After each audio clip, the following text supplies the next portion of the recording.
Raz,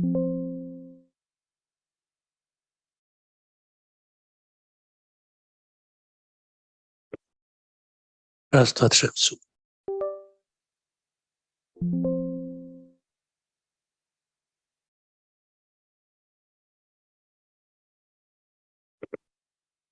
Raz, dwa, trzy, w przód.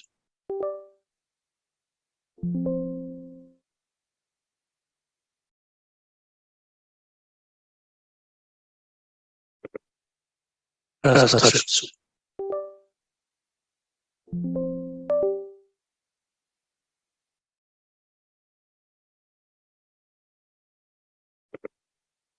Raz, dwa, trzy, w przód.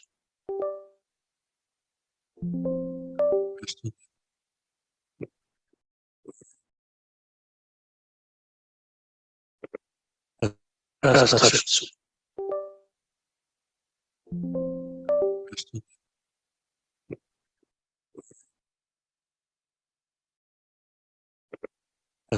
Raz, dwa, trzy, w przód.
Dzień dobry Państwu, witam serdecznie w Rzeszowskim Ratuszu na kolejnym spotkaniu z cyklu Doing Business With.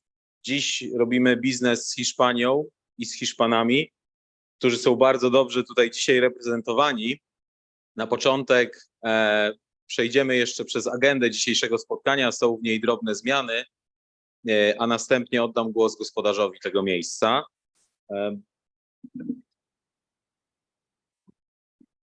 Możesz mi przełączyć slajd, bo...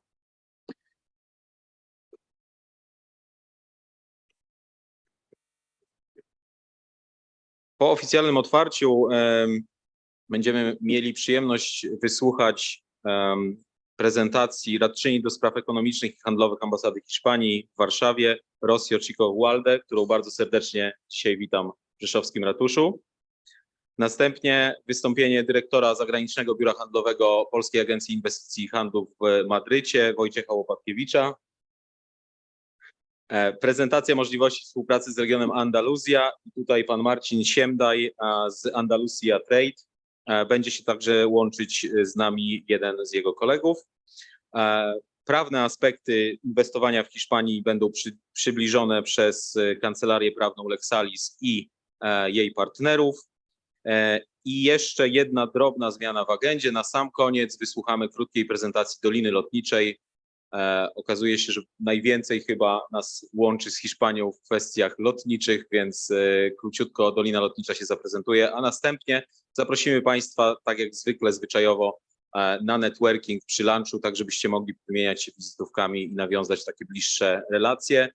My jesteśmy świeżo, w zasadzie wszyscy po PAI Forum Biznesu, część z Państwa też na tej imprezie w Warszawie była. Tam nawiązywaliśmy kontakty tak naprawdę z zagranicznymi biurami handlowymi z całego świata. I na początek, żeby już nie przedłużać tego rozpoczęcia, chciałem Państwu powiedzieć, że Polska Agencja Inwestycji i Handlu to jest jeden z najsolidniejszych partnerów, z którymi realizujemy wszystkie nasze networkingowe aktywności. Bardzo się cieszę, że Wojciech Łopatkiewicz jest tutaj dzisiaj z nami. Dla Państwa, mam nadzieję, będzie to okazja do nawiązania bliższych relacji, które potem mogą się przerodzić w misje gospodarcze lub też już w inwestycje państwa firm w Hiszpanii. A teraz poproszę o zabranie głosu Dariusza Urbanika, zastępcę prezydenta miasta Rzeszowa. Dzień dobry, witam Państwa bardzo serdecznie. Jestem zaszczycony, że tak publicznie Państwo odpowiedzieli na nasze zaproszenie już w ramach kolejnego spotkania w ramach cyklu Doing Business With. Dzisiaj, jak powiedział tutaj dyrektor, spotykamy się z Hiszpanią. W szczególny sposób chciałem powitać naszych gości z Hiszpanii, dyrektora PAIH-u z Madrytu, pana Wojciecha Łopatkiewicza. I tu jakby przyłączyć do słów, które powiedział Kamil Czyż, mianowicie bardzo cenimy sobie współpracę. Myślę, że z wzajemnością z PAIH-em mamy bardzo tutaj dużo kontaktów, a szczególnie to wykazały nasze ostatnie spotkanie na forum PAIH-u, które odbyło się w Warszawie. I oczywiście zachęcam wszystkich z Państwa, którzy jeszcze nie mieli okazji do tego, żeby nawiązać współpracę z PAIH-em, aby to zrobili dzisiaj przy okazji gościną nas pana dyrektora, czy też przez nas, przez naszą Wydział Marki Miasta. Jednym z kluczowych zadań samorządu, jakie postawiliśmy sobie przychodząc do ratusza 2 lata temu, to było stworzenie dobrych warunków, najlepszych warunków do rozwoju przedsiębiorczości w Rzeszowie oraz do tutaj zaproszenia inwestorów do nas z całego świata. Jednym z tych działań, jednym z wielu działań, które robimy, jest właśnie cykl wydarzeń Doing Business With, gdzie zapraszamy tutaj przedstawicieli największych gospodarek światowych. Spotkań już kilka się odbyło i cieszę się, że dzisiaj mamy możliwość gościć tutaj przedstawicieli Hiszpanii. Mam nadzieję, jestem przekonany, że dzisiejsze rozmowy spowodują jeszcze większe wzmocnienie gospodarcze pomiędzy naszym regionem a Hiszpanią. Na koniec chciałem serdecznie podziękować w sposób szczególny całemu zespołowi Wydziału Marki Miasta, Współpracy Gospodarczej i Turystyki na czele z dyrektorem Kamilem Czyżem za świetne organizacje tych spotkań, za wspieranie przedsiębiorców i od których słyszę na co dzień, że dzisiaj obsługa inwestora w mieście Rzeszowie jest taka, jakiej nie było nigdy, że czują się zaopiekowani. Także jeszcze raz, koleżanki i koledzy, serdeczne podziękowanie za to wszystko, co zrobiliście i za zorganizowanie dzisiejszego spotkania. Państwu życzę natomiast owocnych obrad i nawiązania wielu biznesowych relacji. Dziękuję serdecznie.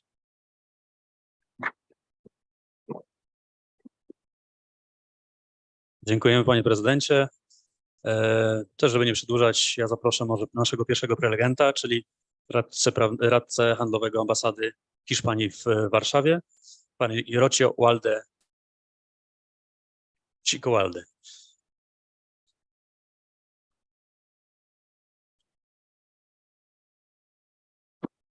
Dzień dobry. That was a flawless pronunciation. I mean, his pronunciation.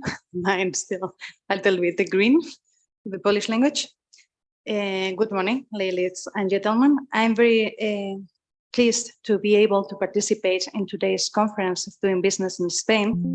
And I want to thank the city of Rzeszow for inviting me, because it's really a very unique opportunity to be able to reach the local companies and to explain to you what are the main advantages that Spain as a country offers for your investments. So in the presentation, I will focus first on that, what Spain offers as a destination for investment.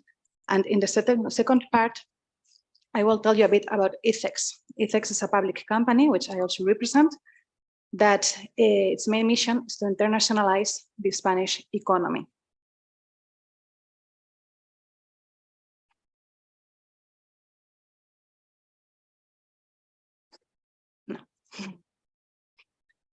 No. Sorry, I have some technical problems. I wanted to start with a video. I don't know if it's possible to play it out.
So Spain is an open and competitive economy.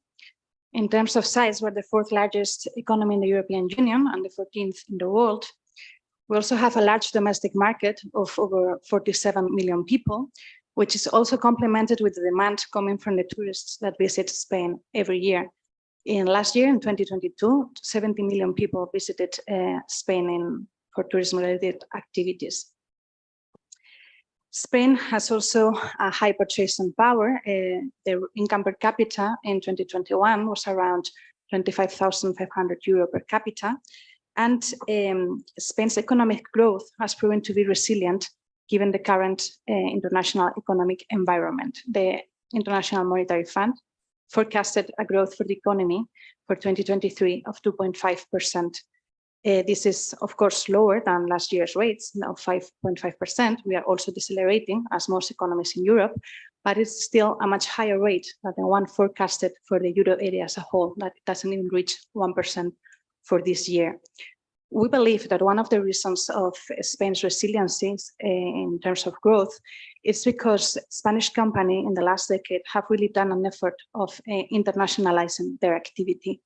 In the crisis of 2009 to 2012, the previous decade before that crisis, Spain had been experiencing really high unsustainable rate growths, but it came mostly from the domestic demand. And when the crisis hit, some of the companies, large companies that were internationalized and diversified in other markets, were less affected than all the other SMEs that had been focusing mostly internally.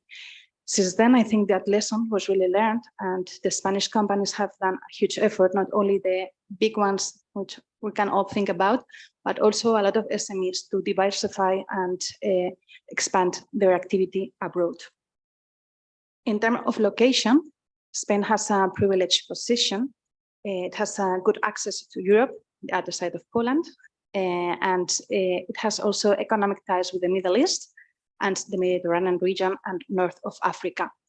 Spain can also, you can also use Spain as a business gateway to Latin America because of the close economic, cultural, and historical ties that link both our regions.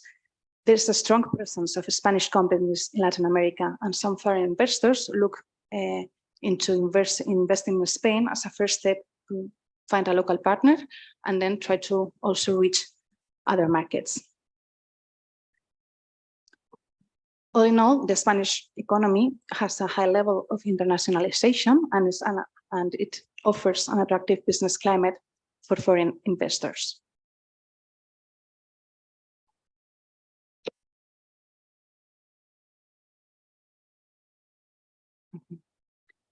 In terms of infrastructures, Spain is a big country. It's the second largest country in the European Union after France. And we have roughly 500,000 square kilometers. Being such a vast country, the last governments have made a traditional and consistent policy to invest in infrastructures to link the domestic market and also to link it to markets abroad.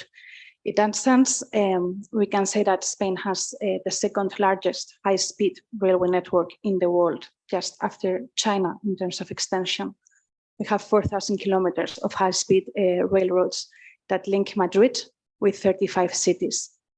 That gives us an estimation that around 2/3 of the population, I don't know, sorry, the slides, around 2/3 of the population lives close to a high-speed railway station. We have also developed, of course, other infrastructures as normal roads, and we have a lot of airports, a lot of them also international, 48 airports.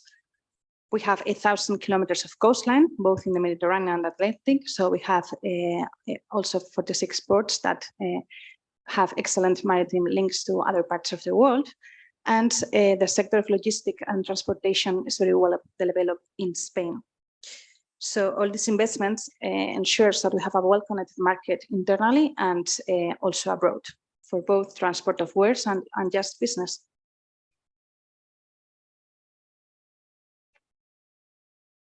In terms of taxes, we have a modern and efficient tax agency that provides services to taxpayers to help them with fulfill their fiscal obligations.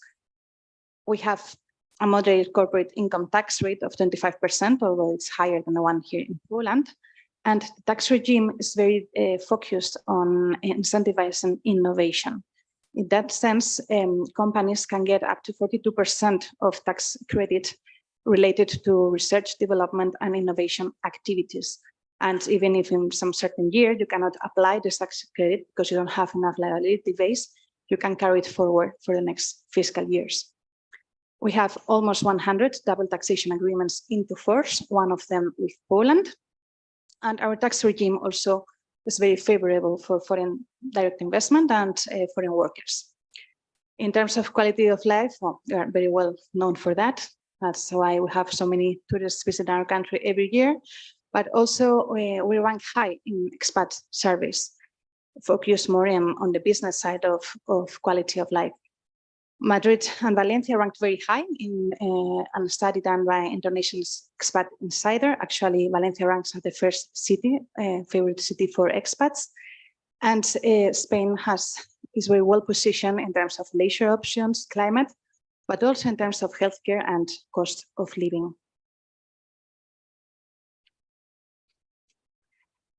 Spain has a skilled and competitive labor force. We are the third country in Europe with people studying tertiary education. That means both university and vocational training. And our labor costs are lower than those of our neighbor countries, for example, France.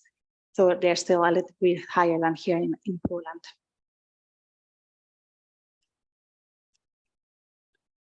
Spain's a highly internationalized economy, and from the government also we have worked really hard to try to make it open to business and to eliminate regulation hurdles for direct foreign direct investment. According to the Restrictiveness Index that elaborates the OECD's, Spain ranked 9th as the most open economy for foreign direct investment. And all of this shows in the foreign direct investment flows that we received in Spain yearly. You can see that since well, even after the pandemic, we have had a steadily growth of foreign direct investments, and last year we received a lot, roughly 36.5 billion euros in foreign direct investment in our country. Regarding greenfield projects, Spain also is a remarkable destination. We were the second in 2022 in Europe for greenfield destinations, and we placed 5th in the world. There are a lot of well-known foreign companies well established in Spain, and some of them have been doing so for decades. But what's also remarkable is that the top sectors that receive foreign direct investment are precisely those sectors in which our companies are leaders worldwide. And those sectors are mainly real estate and infrastructures, energy, retail and wholesale, and also financial services.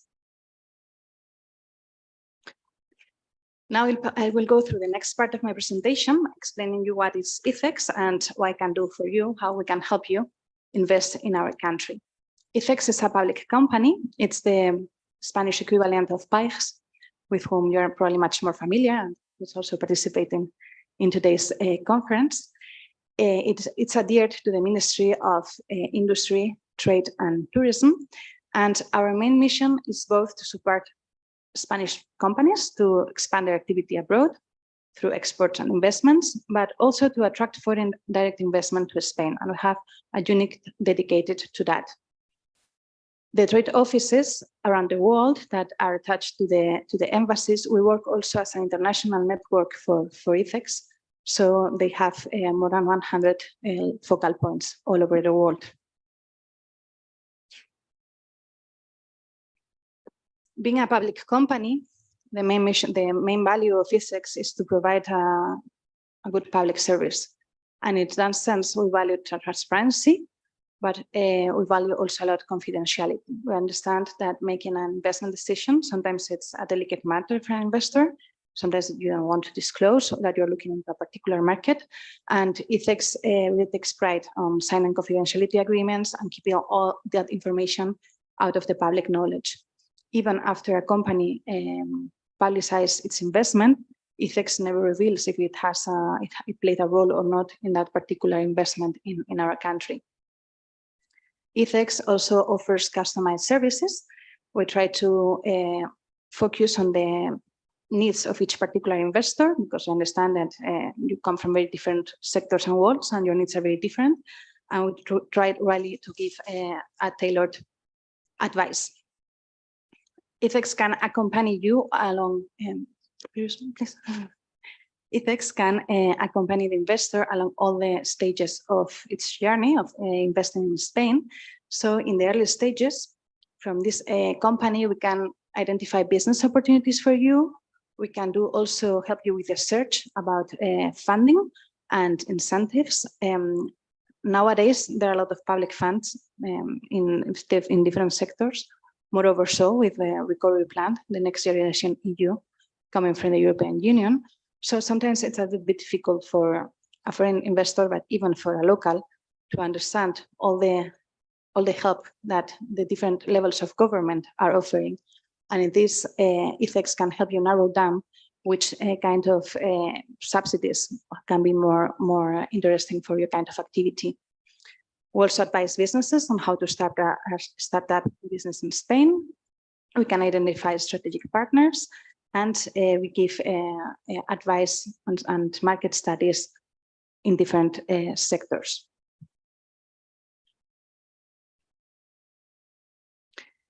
Further on, once you have decided that maybe it's a good opportunity in Spain for you and you want to visit the country, We can help you organize agenda with key players in the sector. We give immigration advice, or for Polish investors, that's not very relevant. We can help you also with the location search of your investment, not only focusing on logistics, but also take into account the regional incentives that are offered throughout all the Spanish geography. And ICEX also can give you institutional support. Being a public company, ICEX really is a very well-known partner in Spain, and they can reach much easier and with a high level of trust different levels of government, public authorities, supervisor or regulators, in case if you're in a regulated sector. So the relationship of ICEX being a public company with the rest of the public administrations is also an advantage. We can also help you connect with investors and look up investors that can fund your investment in Spain. And we also have special programs for aftercare services. That means if you have already invested in Spain and you're looking to increase and expand your activity in the country, we have also programs that can help you do so.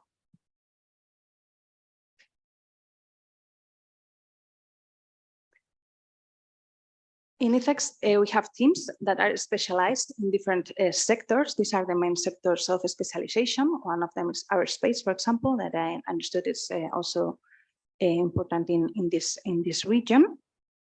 And we can give you this specialized advice depending on which sector you are working in. Regarding the programs, I mentioned the Recovery, Transformation and Resilience Fund. As you know, with Next Generation EU, the European Commission has deployed lots of funds to help with green and digital transition. Spain, for the last year, has been working on the phase one of this envelope that was 70 billion and was mostly focusing on transfers. And although these funds have been already assigned, they have been also assigned to regions or public companies that are going now to reassign the funds to the private economy. So even though it has been advanced, there may be some opportunities still left on that side. But regarding the other part of the program, recently Spain submitted the addendum to European Commission that was recently approved. So we have a new envelope of over 94 billion euros in additional funding. This will come mostly through loans and co-financing with investors, because this is mostly 10 billion, it's transfers, but the other part is loans from the European Commission. So how we will deploy it is mostly through co-financing of investment and different ventures. This will be deployed mostly through ICO, the Public Financial Credit Bank, and also through the European Investment Bank. And it's also noteworthy to know that it has been announced that they will create a next tech fund of up to 4 billion to fund the growth of startups in disruptive technologies. So with 160 billion euros of recovery plan funds at our disposal, there are really a lot of incentives for companies right now in Spain. I mean, supposedly we have to expand this until 2026, and really it's a matter of capacity more than availability of funds. In ICEX, we have also a program that is called Rising Up in Spain. It's mostly focused for foreign startups that want to set up in Spain, and they help the startups to find a local partner to accelerate the landing in our country. They can even fund 6 months of working space. They can make contacts with key players in the sector and also help with visas, but that's not relevant for you being part of the European Union. This is mostly focused on startups and also on young entrepreneurs that sometimes they are looking to live in Spain, not only for business reasons, but other types of reasons. And we help attract this kind of talent. ICEX elaborates also, updates also yearly a guide to business. It's public and accessible on our website. It's made together with Garrigues, that's one of the main lawyer firms in Spain. And it is a very comprehensive document about all the practical details of setting up a business in Spain.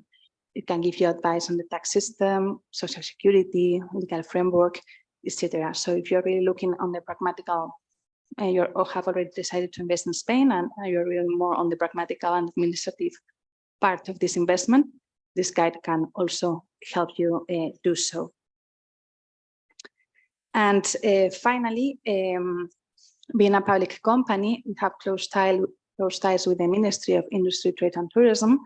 So through our activity, being close with investors and learning from their experiences, we tried to gather feedback about legislative hurdles or obstacles in our regulation at different levels that make sometimes investing more difficult than it should be. So in that sense, we are really grateful for any feedback that can come from you, so that we can pass it through and try to promote legislative changes so that Spain is even more welcoming for foreign direct investment. And with that, I've reached the end of my presentation. We are Spain, together we are businesses. You have my contact details. I'm located in Warsaw. And as I said, I work as a link with ICEX, the public company in Spain. So please do not hesitate to contact me if you are looking into investing in my country. Dziękuję bardzo. Thank you very much. Czyli jeszcze raz, pani Rocio Chico Walde, radczyni do spraw ekonomicznych i handlowych ambasady Hiszpanii w Warszawie. Zanim zapowiem naszego następnego gościa, taką uwagę, jeżeli państwo mają pytania, to po każdej prezentacji będzie chwila na to, żeby państwo mogli zapytać na świeżo. Także teraz, jeżeli państwo mają pytania, proszę o podniesienie ręki, ja podejdę z mikrofonem. Jeżeli nie teraz, to po wszystkich prezentacjach oczywiście zapraszamy na lunch i kawę, gdzie będzie można wymienić się wizytówkami i porozmawiać z naszymi gośćmi. Czy są pytania?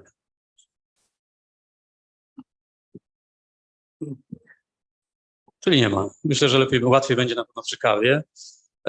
Także w tej chwili mieli państwo okazję posłuchać kilku słów ze strony hiszpańskiej. Ja teraz zapowiem kolejnego gościa, który wspiera państwa biznesy w wyjściu na rynki zagraniczne ze strony polskiej, czyli nasz PAI, biuro zagraniczne w Madrycie, pan Wojciech Łopatkiewicz. Dziękuję serdecznie, witam wszystkich, dziękuję państwu za przybycie. Chciałem podziękować na wstępie przedstawicielom Urzędu Miasta Rzeszowa za organizację tego wydarzenia. Bardzo dziękuję zastępcy Kamilowi Czyżowi i zespołowi. Również dziękuję i cieszę się na nasze spotkanie z pozostałymi panelistami, i Rocio i Maciej z Extenda Andalusia. Ja reprezentuję taki polski ICEX, czyli Polska Agencja Inwestycji i Handlu, Zagraniczne Biuro Handlowe PAIH w Madrycie. Działamy już 4 lata na rynku hiszpańskim. Trochę działania zostały na 2 lata niewstrzymane, ale no, ze względu na pandemię jednak przełożyło się to na jakby efektywność działania chyba wszystkich biur, nie tylko polskich, a również hiszpańskich na świecie. Także ja spróbuję omówić tak trochę aspekty, których jakby z naszej strony, z polskiej strony, nie mam przełącznika, więc tak, tu już jakby Rosja wspominała o Hiszpanii, więc nie będę się tutaj rozwodził dłużej. Wspomnę tylko, będę takie różnice chciał wskazać między Polską a Hiszpanią i tu myślę, że takim jednym z rzeczy, które tutaj należy wymienić, no to jest to, o czym wspominała Rocio, czyli CIT w Hiszpanii 25%, tak, i PIT. PIT w Hiszpanii o tyle jest interesujący, że jest 6 progów podatkowych w Hiszpanii i jakby PIT różni się w zależności od prowincji. Tak, mamy Hiszpanię podzieloną na regiony autonomiczne i każdy region autonomiczny ma stosunkowo inne podatki. Tak, one nie różnią się znacznie, ponieważ jakby jedna część, to są 2 składowe. Jedna jest składowa regionalna i jedna jest składowa krajowa, czyli na przykład jeśli podatek najniższy próg podatkowy wynosi 19%, no to powiedzmy 9,5 to jest ta część prowincji i 9,5 dodaje do tego jakby ta część krajowa podatku. Więc na przykład w Katalonii podatek PIT jest wyższy na przykład niż w Madrycie. Tak? Madryt akurat teraz aktualnie pozycjonuje się jako taki region, który ściąga najwięcej biznesu, najwięcej inwestycji i który aktualnie ma najniższe progi podatkowe. Oczywiście te różnice nie są aż tak znaczne, na przykład to jest 46 najwyższy próg podatkowy, a w innych regionach na przykład 52 czy 54, tak? 54% najwyższy próg podatkowy w Walencji na przykład. Więc tak tylko, żeby państwu pokazać różnice. Jeśli chodzi o takie kluczowe wskaźniki gospodarcze Hiszpanii, no to myślę, że na co tutaj warto zwrócić uwagę, tak? Na pewno inflacja, tak? Hiszpanom udało się naprawdę trzymać tę inflację w ryzach. Praktycznie w żadnym momencie nie przekroczyła ona w najgorszych momentach 10%.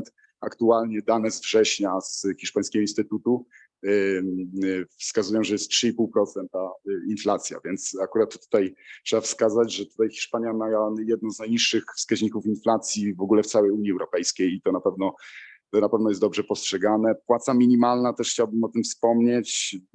Później powiem, dlaczego wspominam akurat o płacy minimalnej, mówiąc już o inwestycjach polskich w Hiszpanii, że aktualnie jest to 1200 euro w 14 pensjach, tak? Czyli to jest 14 pensji, najniższa pensja 1200 euro. Jeśli chodzi o główne kierunki importu, tak? No bo jakby z perspektywy państwa jako eksporterów, no to najważniejsze jest, skąd właściwie Hiszpania ściąga swoje produkty. Tutaj Polska plasuje się jako 10. rynek, jeśli chodzi o import. Także w ogóle wymiana handlowa między naszymi krajami bardzo, bardzo mocno wzrosła. To jest, mogę powiedzieć, że jest różnica trzykrotna w ciągu 10 lat. Od 2012 roku 6 miliardów euro i aktualna wymiana handlowa jest na poziomie prawie 17 miliardów euro.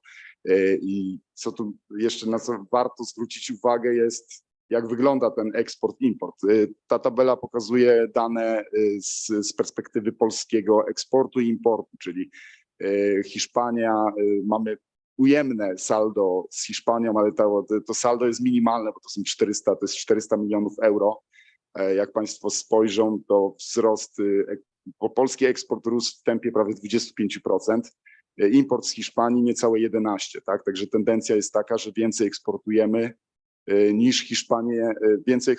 do Hiszpanii niż importujemy z Hiszpanii. To jest prawie 8 miliardów euro polskiego eksportu do Hiszpanii, tak? Także to jest naprawdę kolosalna różnica, jak się prześledzi dane handlu zagranicznego przez ostatnie lata, że te wzrosty w przeciągu 4-5 lat były gigantyczne. Prawie 17 miliardów euro, jeszcze powtórzę.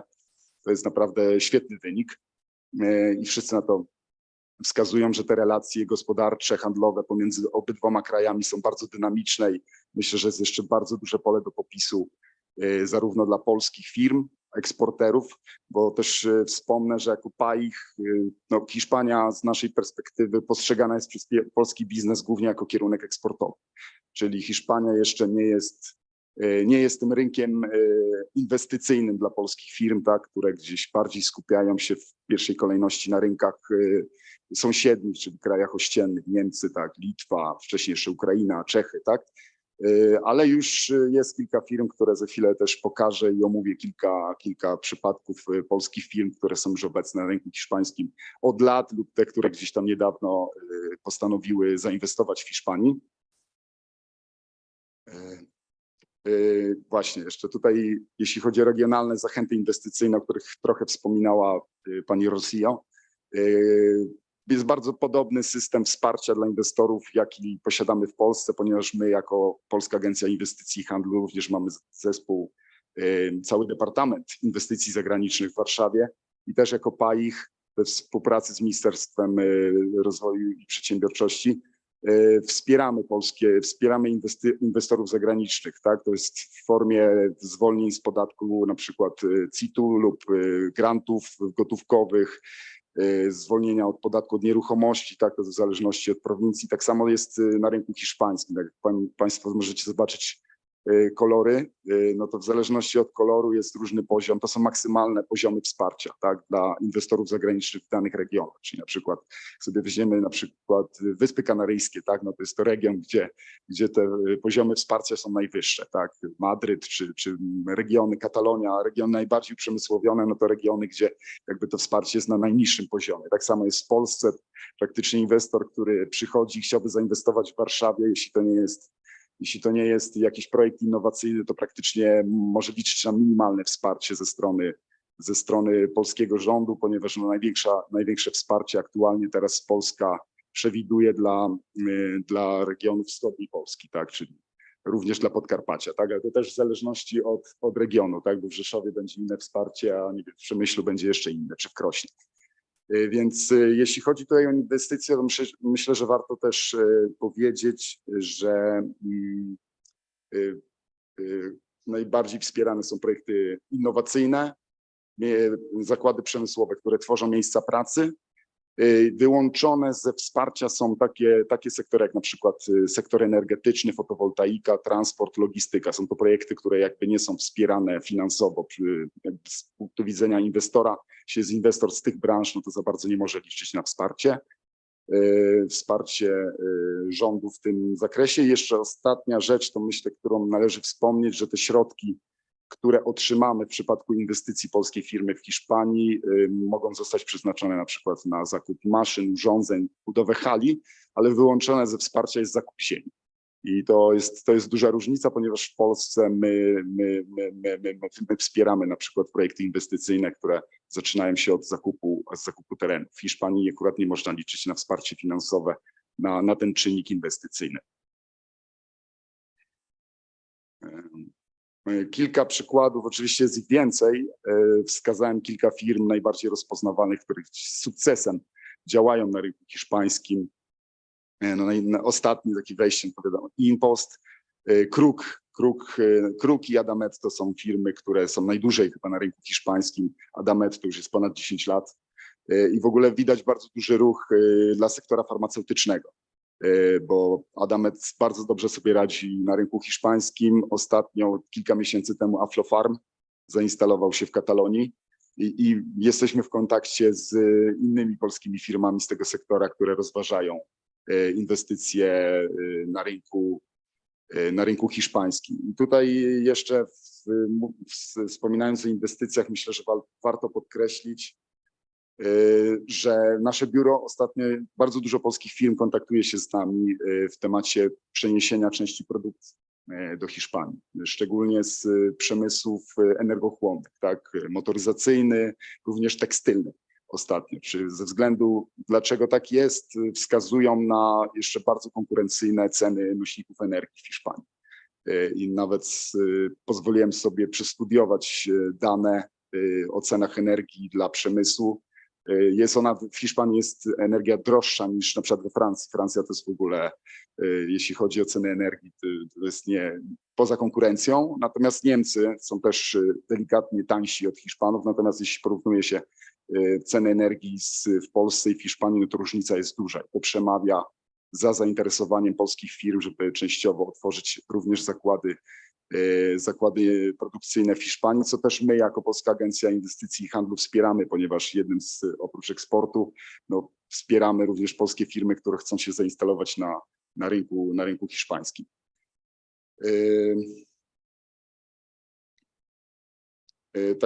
Taka analiza SWOT, czyli takich szans, możliwości, zagrożeń z punktu widzenia jakby takie zebrane czynniki, które myślę, że są bardzo istotne z punktu widzenia jakby polskiego biznesu i z którymi gdzieś tam spotykamy się na co dzień, tak? Także Hiszpania na pewno trzeba postrzegać jako bardzo chłonny rynek, który oferuje bardzo dużo możliwości, ale jest również bardzo konkurencyjnym rynkiem, na którym są bardzo silne hiszpańskie marki, hiszpański biznes i również marki międzynarodowe. Między Polską a Hiszpanią, jako że jesteśmy członkami Unii Europejskiej, więc nie ma jakichś tutaj znaczących utrudnień, jeśli chodzi o nawiązywanie relacji handlowych czy nawet inwestycyjnych. Kraj o bardzo dobrze rozwiniętej infrastrukturze, o której wspominała pani Rossio. No i też może być postrzegany przez polski biznes jako też brama do krajów Afryki Północnej, szczególnie Maroka, czy Ameryki Łacińskiej. Tak? Czyli firma polska, która działa na przykład w Hiszpanii, ma przedstawicielstwo w Hiszpanii, no na pewno będzie miała trochę łatwiej wyjść na te rynki niż robiąc to z perspektywy Polski.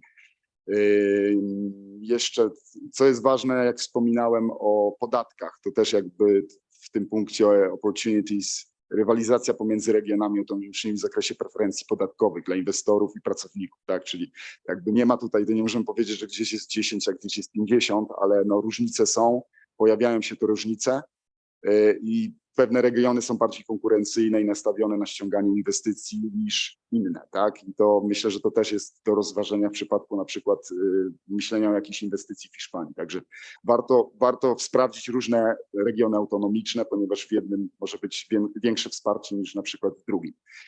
Na pewno na co trzeba zwrócić uwagę z perspektywy polskiego eksportera, takich utrudnień, to ja to postrzegamy to w naszej codziennej pracy jako naprawdę takie utrudnienie, które utrudnia biznes polsko-hiszpański. No przede wszystkim ta dominacja języka hiszpańskiego, tak. To jest dominacja w sferze urzędowej, biznesowej. No muszę to wspomnieć dla polskich eksporterów, że naprawdę znajomość języka angielskiego w Hiszpanii no jest na różnym poziomie, tak, może, ale jest dużo firm, gdzie bez hiszpańskiego naprawdę jest ciężko cokolwiek załatwić i nawiązać jakąkolwiek relację. Więc wydaje mi się, że posiadanie osoby hiszpańskojęzycznej w przypadku firm polskich, które są zainteresowane rynkiem hiszpańskim, no jest, powiedziałbym, kluczowe.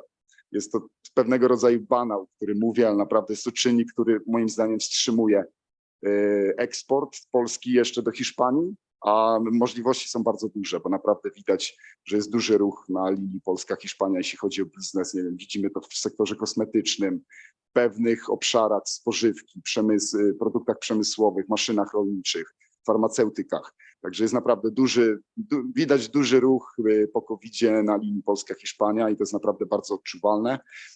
Z takich jeszcze kwestii, których my w Polsce może tak nie odczuwamy, no to jest taki duży regionalizm gospodarczy, czyli w każdym regionie są pewne marki. Hiszpanie są bardzo przywiązani do swoich marek. Są w tym względzie też bardzo konserwatywni, że cenią swoje marki, które mają od lat, jeszcze utożsamiają je z dzieciństwa.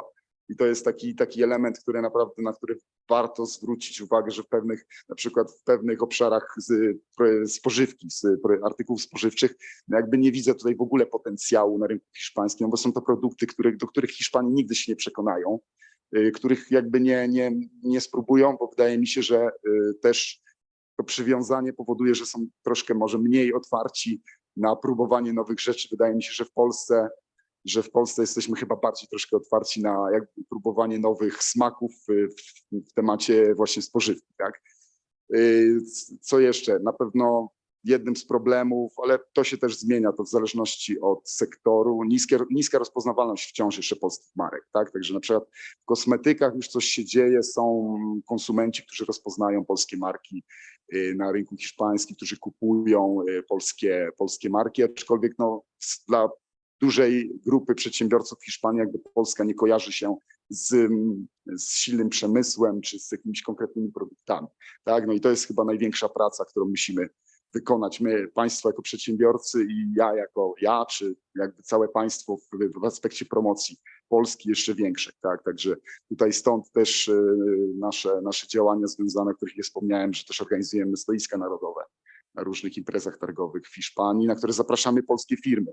No i do tej pory udział jest bezpłatny, tak? A polega to na tym, że my po prostu organizujemy już całe stoisko narodowe, mamy już przygotowany cały stand na wybranych targach w Hiszpanii i zapraszamy do udziału polskie firmy. Także poza kosztami związanymi z delegacją pracowników, przedstawicieli firmy, jakby nie ma kosztów po stronie przedsiębiorcy, tak? Także akurat Hiszpania cieszy się bardzo dużym zainteresowaniem, bo mamy zawsze 3 razy więcej zgłoszeń niż miejsc na stoisku i zawsze jest ten problem, jak zrobić tą rekrutację, żeby była jak najbardziej sprawiedliwa i nikogo nie skrzywdzić w tym aspekcie. Jeszcze jedna bardzo ważna rzecz, tradycjonalizm, no to już trochę o tym wspomniałem, na pewno też koszty transportu, tak. Jest bardzo dużo produktów z Polski, które mogłyby być sprzedawane w Hiszpanii. Na przykład rozmawiając z przedstawicielami sieci handlowych w Hiszpanii, no nawet Polska mogłaby sprzedawać mąkę i cukier w Hiszpanii, naprawdę. To by było opłacalne, tylko te koszty transportu są tak duże, jednak to jest prawie 3000 kilometrów. A jeszcze jedna rzecz, o której nie wspomniałem, a wydaje mi się, że to nie jest taka kwestia dla wszystkich państwa jasna, że Hiszpania naprawdę to jest duży kraj.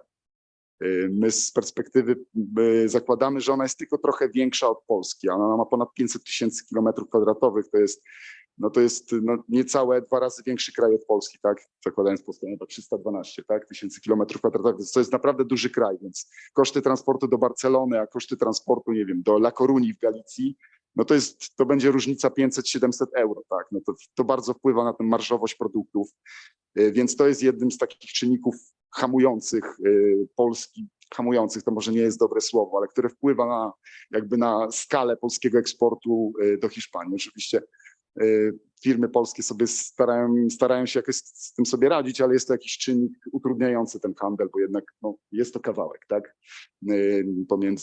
Pomiędzy Warszawą a Madrytem, no to jest prawie 3000 kilometrów. No więc z mojej strony to by było tyle. Jeśli Państwo mają jakieś pytania, to zapraszam. Moje dane kontaktowe. Będę również po spotkaniu do Państwa dyspozycji, także zachęcam również do kontaktu z naszym biurem w Madrycie. Powiększamy zespół, już za tydzień będziemy 3-osobowym zespołem, więc rozwijamy się w pozytywnym kierunku. Także zapraszam, dziękuję jeszcze raz. Tutaj pan Wojciech Łopatkiewicz, Zagraniczne Biuro Polskiej Inwestycji i Handlu w Madrycie. Tu jeszcze też warto dodać a propos promowania naszych lokalnych, regionalnych przedsiębiorców, że właśnie przy współpracy z PAIH-em w Madrycie będziemy wystawiać się na targach Smart City w Barcelonie w listopadzie, jednej z największych imprez tego typu w Europie, dzięki czemu przedsiębiorcy będą mogli zdobywać, myślę, że nie tylko hiszpańskie rynki, ale ogólnie światowe, bo to, tak jak wspomniałem, jedna z większych imprez tego typu. Dziękujemy bardzo za wystąpienie. Teraz zaproszę do wystąpienia dwie osoby z agencji, nieco bardziej skupione na regionie Andaluzji, czyli wcześniejsza agencja Extenda, w tej chwili zmieniona w agencję Trade, czyli pan Marcin Siemdaj i później jego koleżanka z biura, pani Elena Gajego, która zajmuje się inwestycjami zagranicznymi inwestycjami bezpośrednimi. Dzień dobry Państwu, buenos días. Panie Prezydencie, bardzo dziękuję za zaproszenie do udziału w tym spotkaniu w tak zacnym gronie z Panią Radcą, z Panem Dyrektorem. Też podziękowania dla całego zespołu, który przygotowywał konferencję. Bardzo fajna inicjatywa. Ja reprezentuję agencję, tak jak już pan Wojciech powiedział, Andalusia Trade z biurem w Warszawie od 20 lat. Do niedawna pod nazwą Extenda. Być może pod tą nazwą Państwo nas rozpoznajecie, podobnie jak moja koleżanka, która, ponieważ podzielimy tą prezentację na dwie części, ja powiem tak bardziej o takiej części handlowej, z jakimi sektorami na co dzień współpracujemy, gdzie widzę te możliwości właśnie, tak jak tutaj pan dyrektor powiedział, w niektórych sektorach ich nie ma. To opowiemy o tych, w których widzimy te szanse handlu. I druga część będzie poświęcona już tej części inwestycyjnej. Państwo jako inwestorzy w Andaluzji, w naszym regionie, najliczniejszym, jeśli chodzi o ludność w całej Hiszpanii, tak? Niech to będzie taki przykład, tak? 17 regionów hiszpańskich, gdzie możecie Państwo rozwijać swoją działalność gospodarczą. Tak, właśnie. Słowo wstępu, my jesteśmy częścią rządu regionalnego, tak? Czyli to jest instytucja publiczna, która od państwa, od polskich przedsiębiorców nie pobierze żadnej opłaty za to, że połączymy Was jakoś kontaktem z firmą z Andaluzji, czy właśnie za tą obsługę inwestycyjną też żadnych opłat tutaj nie będziemy pobierać.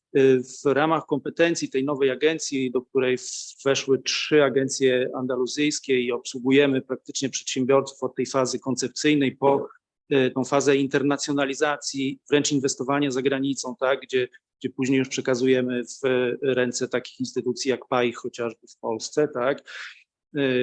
Tutaj skupię się na tej internacjonalizacji, bo o tym dzisiaj mówimy. No właśnie, możemy dla Państwa znaleźć partnerów handlowych, możemy dla Państwa jako potencjalnych inwestorów znaleźć właśnie odpowiednie miejsca, odpowiednich partnerów. Tutaj tak jak Pani radca też w swojej prezentacji tutaj pokazywała, możemy Państwa skontaktować z inwestorami, którzy już przeszli tą ścieżkę z nami, tak, którzy mogą powiedzieć o tym, co wyszło, co nie wyszło, co było warto, z czego było warto skorzystać, tak. Dwie takie marki jakby, które dzisiaj tutaj pokazujemy, też to jest właśnie Andalusia Trade i tutaj pani Elena Gajego, która za chwilkę będzie miała swoją prezentację, reprezentuje tą markę Invest in Andalusia, tak, czyli znowu cały zespół ekspertów, którzy od wielu lat obsługują tych inwestorów, którzy już są w Andaluzji, a są to no, globalne marki i mniejsze marki, ale też skorzystały właśnie z tych usług, tak? Jakie usługi świadczymy dla polskich firm? Tak jak powiedziałem, wszystkie te usługi są bezpłatne. No właśnie, przychodzi do nas polski importer, tak, bo dla nas jest tym kontaktem najbardziej wartościowym, tak, jako agencji promocji regionu Andaluzji i szuka dostawców, tak. W ostatnich latach z powodów różnych, tak, znane Państwu pojęcie nearshoringu spowodowało, że z kolei wiele firm z Andaluzji przychodziło do nas do biura i kontaktowało się z nami i szukało z kolei dostawców w Polsce, tak. O tym będę też za chwilkę mówił, od sektora AGD po spożywcze produkty, tak. Możemy zorganizować spotkania, zwykle przyjmujemy tutaj przedsiębiorców z Andaluzji, czy grupowo, czy indywidualnie przyjeżdżają, są tak te słynne misje handlowe, tak, których my próbujemy organizować spotkania z polskimi odbiorcami. Zabieramy Państwa też na te wyjazdy do Andaluzji, często są to targi, często są to konferencje, gdzie przy okazji właśnie z daną branżą są spotkania, poznajecie Państwo tą branżę, odwiedzacie zakłady produkcyjne, czy po prostu w ramach jakichś seminariów podczas prelekcji, czy takich bardziej konferencyjnych wykładów, tak, też jest jakaś wymiana, debata na temat tendencji aktualnych, tak. Oczywiście wszelkie inwestycyjne tutaj usługi, gdzie my tutaj w biurze warszawskim jesteśmy takim punktem kontaktowym i przekazujemy już do tych specjalistów, którzy rzeczywiście w naszej siedzibie w Sewilli przejmują Państwa i tą całą obsługę inwestycyjną, o której za chwilkę też będzie koleżanka mówiła. Wspomniał tutaj pan dyrektor o nieznajomości języków przez Hiszpanów. My wyszliśmy temu naprzeciw. Mamy taki portal hiszpański w Andaluzji się nazywa. Założyliśmy go już ponad 10 lat temu, w 2011 roku, bo widzieliśmy z kolei tendencję zainteresowania językiem hiszpańskim w Polsce, tak? Dzisiaj mamy 70 szkół językowych z Andaluzji zarejestrowanych na tym portalu. To jest portal informacyjny, nie sprzedajemy tam kursów. Natomiast widzimy, jak z kolei przedsiębiorcy przy okazji korzystają z tego, tak? Bo inwestor, który zatrudnia ludzi albo przenosi swój zespół częściowo albo w całości nawet do Hiszpanii, nagle szuka kursów językowych dla swoich pracowników. Takie przykłady mamy, podam je za chwilkę.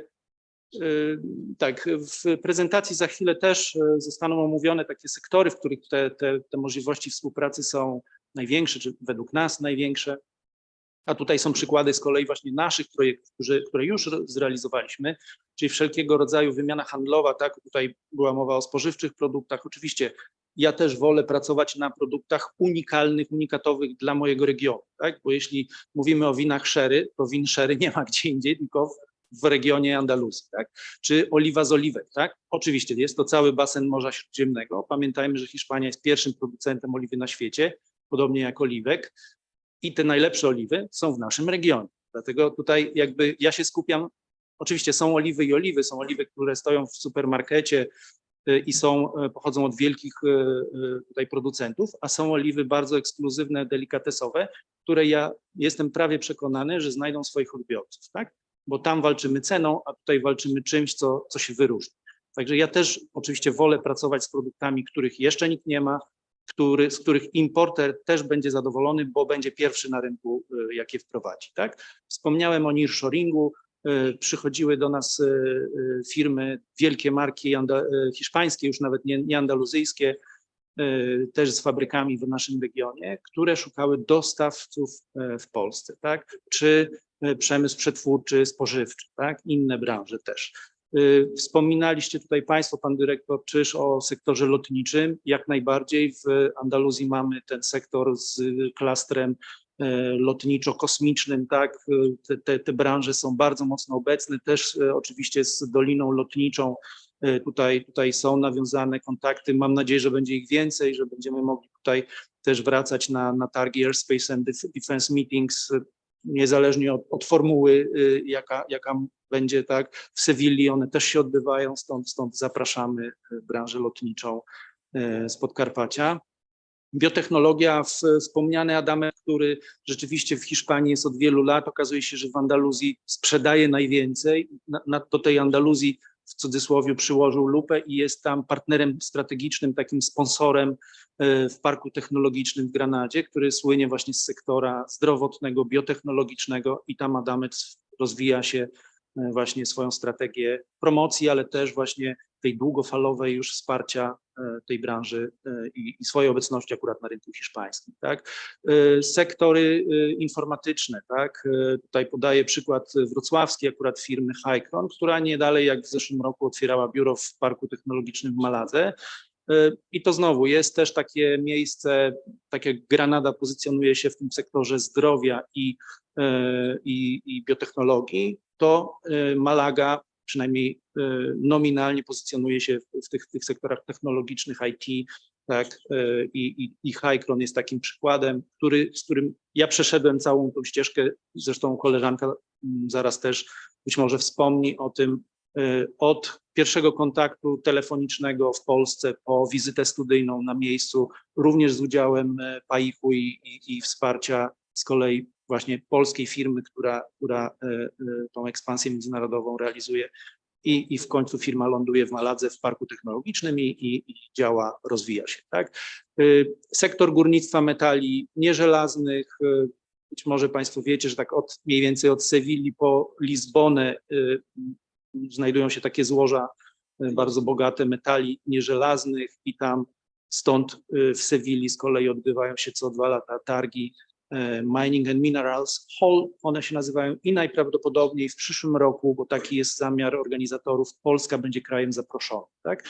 Jak wiecie Państwo, w Polsce też mamy i złoża, i wielkie firmy wydobywcze, jeśli chodzi o metale, w związku z tym jakby tutaj organizatorzy też to widzą i zapraszają Polskę jako kraj zaproszony. W tym tygodniu odbyła się taka wizyta troszkę rozpoznawcza właśnie po Dolnym Śląsku akurat i tutaj były pierwsze takie kontakty pod tym kątem nawiązywane. Środowisko startupów oczywiście bardzo atrakcyjny, bardzo ciekawy temat. My nasze andaluzyjskie startupy zawozimy na większość tych imprez europejskich. No tutaj akurat pokazuję te na Półwyspie Iberyjskim, czy podczas Mobile World Congress w Barcelonie, czy w Madrycie South Summit, czy w Lizbonie Web Summit. Tam mamy prezentacje naszych startupów, spotkania z inwestorami, także zapraszam też do kontaktu tutaj, jeśli chodzi o inwestycje kapitałowe, bo czasami zdarzają się rzeczywiście bardzo ciekawe rozwiązania, nowe, innowacyjne, do których warto też, tutaj nad którymi warto się pochylić. Z mojej strony to wszystko. Bardzo dziękuję, zapraszam do kontaktu. Też pytania, jeśli by były z Państwa strony, bardzo chętnie, jeśli będę w stanie odpowiedzieć, to zrobię. I też chciałbym teraz zaprosić właśnie na krótki filmik, do obejrzenia krótkiego filmiku i przekazać już głos koleżance z Sewilli, pani Elena Gallego z Invest in Andalusia. Dziękuję bardzo. For a sure win, invest in Andalusia, a land of opportunities with great strengths which is under constant development. Andalusia occupies a strategic geographical location. From the south of Spain, it is a historic commercial bridge between Europe and Africa. It is also an effective gateway to America and Asia. Andalusia's diversified transport network facilitates this connection. 5 international airports, 10 commercial ports, including the main container port in the Mediterranean and Spain's only inland waterway port, with a modern high-speed railway network and more than 10,000 kilometers of motorways. Andalusia is a leader in technological infrastructures, boasting connectivity that is one of the world's best in terms of fiber optic and 5G, and renowned international technology centers. Its climate favors a commitment to sustainability and fosters a world-renowned quality of life. Andalusia is a land of innovation. It boasts an ideal environment for research, development and knowledge transfer thanks to its specialized technology parks and its science and university centers. Andalusia has a huge consolidated and emerging industrial sector, offering major advantages and opportunities to foreign companies and multinationals attracted to the region. Invest in Andalusia offers personalized support and guidance in everything required for the success of the project, ranging from analysis to decision-making, implementation, consolidation and expansion from Andalusia to other territories. Because Andalusia is a land of opportunities, a land of innovation. For a sure win, invest in Andalusia.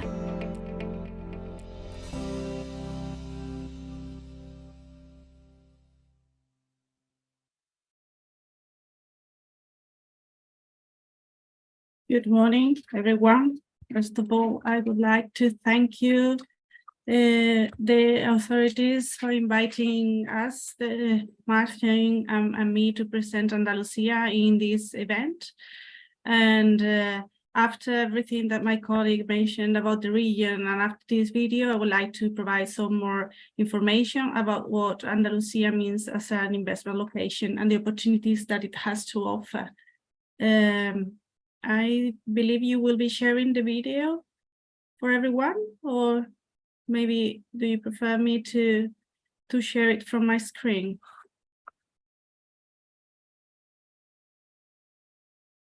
Okay.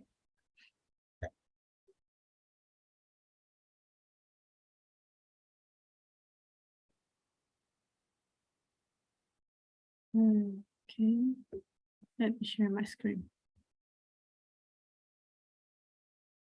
I think now you can see. And if anybody can confirm that you are seeing the presentation, I will proceed to explain.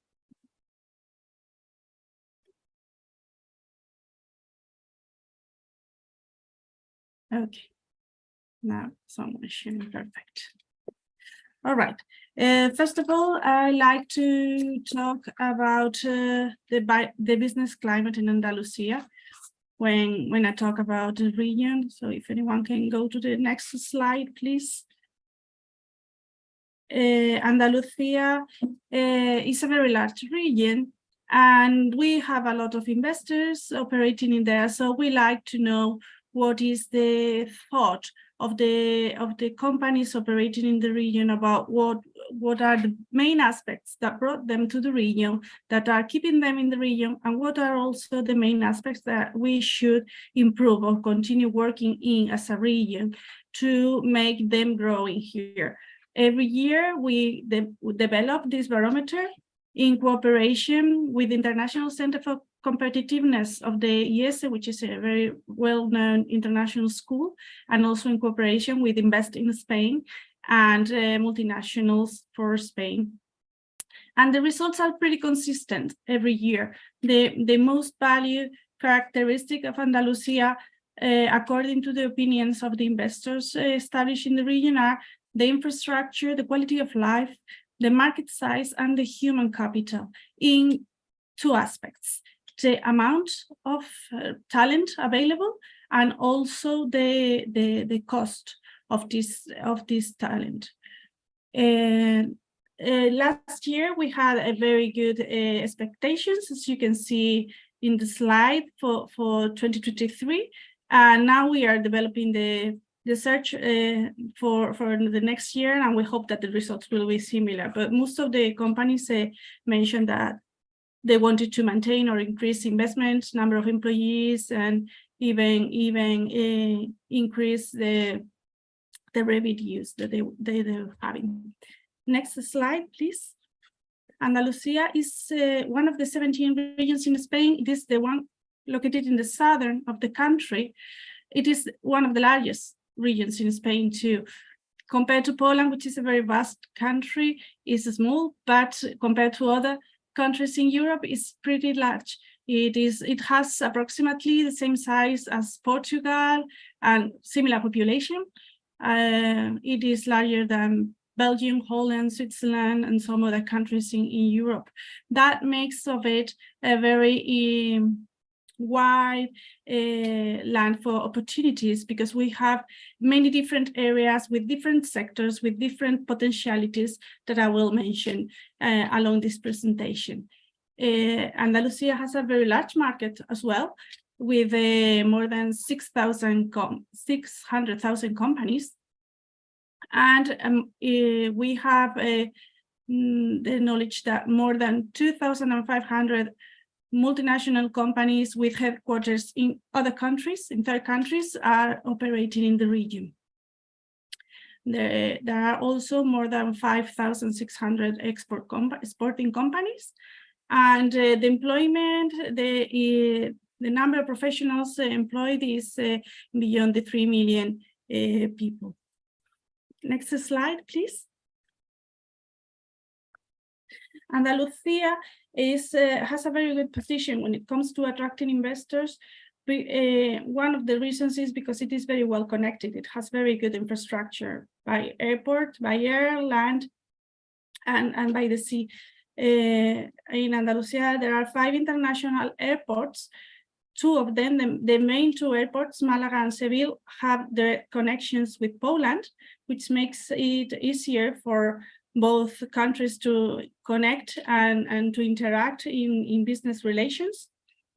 We also have 10 ports in Andalusia. The port of Algeciras is the main port, container port of the Mediterranean, and the 4th largest port in Europe. And it is the main port of the region of Andalusia, but there are many other ports in the region, such as the one in Seville, that is the only river port in Spain that is used for large cargo, and the port of Huelva, that is very focused on chemical products and fuels, the port of Cadiz. I mean, we have very strong industry-related ports. Andalusia was the first region in Spain that had a high-speed train, and nowadays we can be proud of having 4 of the 8 main cities and another location called Antequera, which is the heart of the logistics in the region, connected by high-speed train. And we also have a very, very large network of highways. Next slide, please. All of this makes it easier for companies to move across the region and to interact and makes us attractive for business. When it comes to talent, which is key nowadays, most of the companies are struggling, especially when it comes to technology companies. They are struggling to find the right talent, to find the right people to develop their projects. And Andalusia, since it still has a high rate of unemployment, is a very attractive place because the quality of the education, the quality of the people trained at the universities and the vocational training centers. So these 2 reasons are making that every time more and more international companies are coming to Andalusia to find the talent, the scarce talent that they are missing in other locations, and developing, opening offices here, or manufacturing facilities or other type of facilities in the region to take advantage of this good quality of the talent that is available in Andalusia. Next slide, please.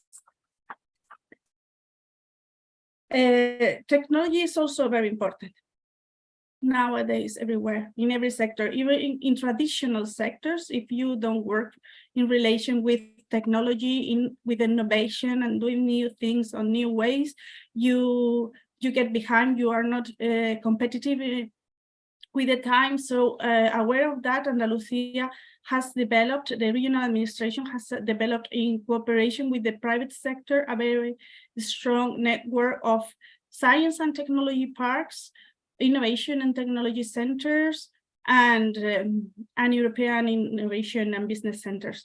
To give you some examples, the first science and technology park opened in Spain was the Technology Park of Malaga, which is one of the premier locations in Andalusia, where most of the largest technological multinational companies want to be nowadays. And it is a reference not only in Spain, but across Europe of technology park devoted to new technologies in relation to communications mainly, and software development, cybersecurity, and all the new technologies related to the communications.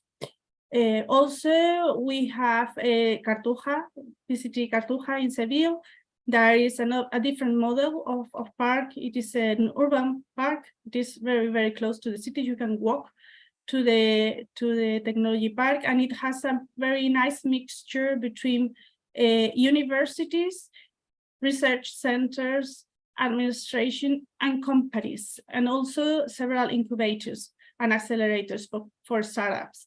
So that these mixtures create several, many synergies that makes of it a very interesting location for companies in also technological sectors and biotech, medicine, and so.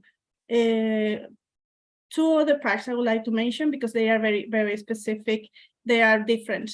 We have the PTS in Granada. It is a technology park that is devoted just to health science, anything related to health, but from biotech, to healthy food, nutrition, also technologies, artificial intelligence related to health, to improving the diagnostics and the way of treating patients and so on.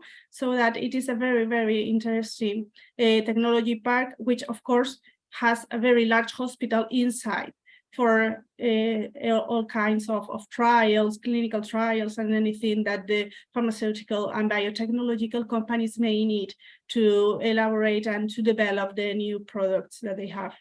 And finally, I want to talk about Aeropolis, which is located in Seville, and it is a technology park that is devoted just to the aerospace sector.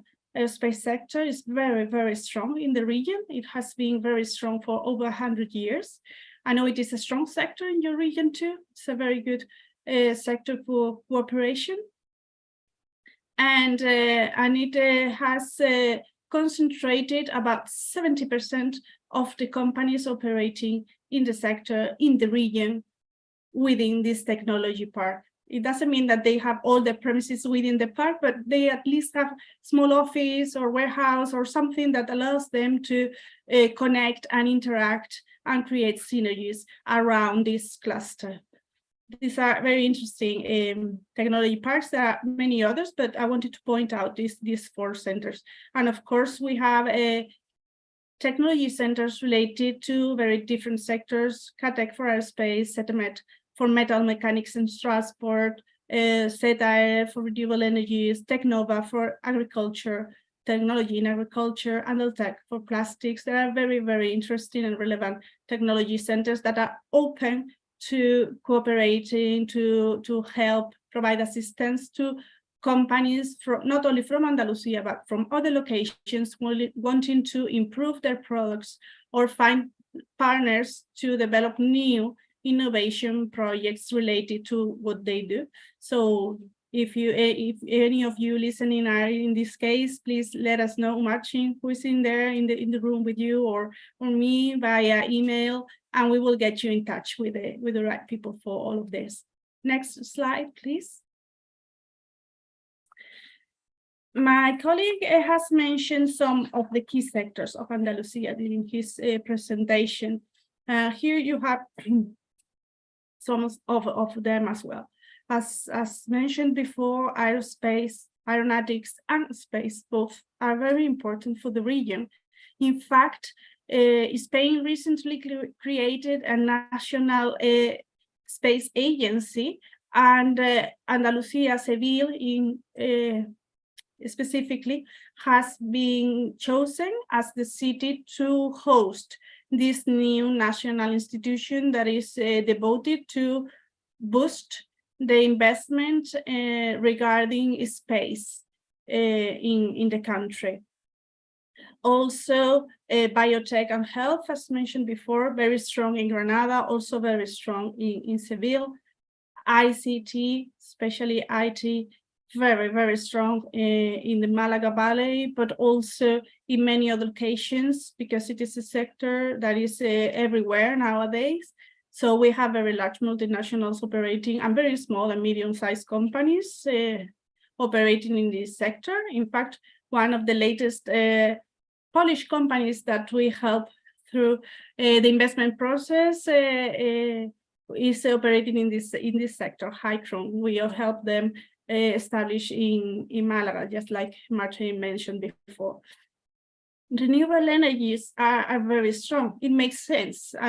Andalusia is one of the regions with a higher number of hours of sun, higher solar radiation in Europe. So it makes sense that we take advantage of this sun to create energy. Also, we have very good conditions for wind energy, which is also very strong. And there is a strong bet from the regional government to develop this kind of renewable energies to make the region more independent from other kind of fuels and energies that come from other locations. So that in the past few years, there has been a very, very, very strong development in this sector. And now we are also working in attracting more companies that are not only in the part of the energy production, but also in the production of equipments, parts and pieces for these solar installations or wind turbines and similar. Chemical industry, especially basic chemical industry, fuels, refining has been always a very strong thing in the region. And now Andalusia is also strong we have a very large number of projects related to new fuels, to green hydrogen and other kind of new fuels that are coming, that are going to help the carbonization of the industry.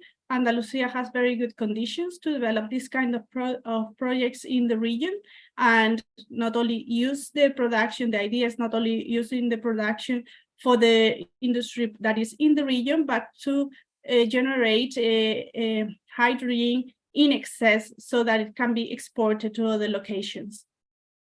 Metallic mining is very strong, food industry, obviously, and logistics, for instance. Next slide, please. These are some examples of companies operating in the region, but as mentioned at the beginning, there are more than 2,500 multinational companies from third countries operating in Andalusia. So here you can see many names, but many others that are not here are also producing goods and products in the region. Next slide, please. This slide is showing some of the services that we provide from Invest in Andalusia. It is important to mention how we coordinate with Invest in Spain, because previously the representative of the national government was mentioning the kind of assistance that they provide for investors. We are the regional partners for Invest in Spain, for ISEX Invest in Spain, so that when a company goes to invest in Spain for looking for a location in Spain to develop their project, we are the counterpart preparing all the information related to Andalusia and assisting in anything that they need to know about Andalusia. When the company has very clear that the destination they are looking for is in the region in Andalusia, they do not have to compare, they do not want or do not need to compare several regions. In those cases, Invest in Spain directly sends the company, gives the company our contact, get them in touch with us, or sometimes the companies directly come to us to ask for that assistance that is very, very tailor-made regarding the kind of information and assistance that is required depending on the case and the situation of the company, to help them. Our main goal is to help companies understand what Andalusia has to offer for the company, for the sector. Oh, I'm using all my time. And also provide information, provide the numbers, the figures to make the business case, to make sure that when you make the decision, it is the right decision, that Andalusia is the right place. Introduce you to the right people, clusters, associations, ports, so wherever that is important and relevant for your case, for your situation and your company.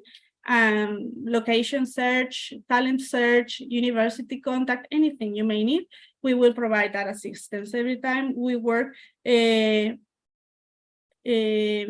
assigning one project manager to the company that will be the contact person, not only during the planning phase, but also during the soft landing and also aftercare. We believe that it is really, really important, not only to attract companies to the region, but also to accompany along the years to help with anything that may happen along the time, to help the companies settle and grow, and help with anything that is required in 10, 5, 15 years, whenever.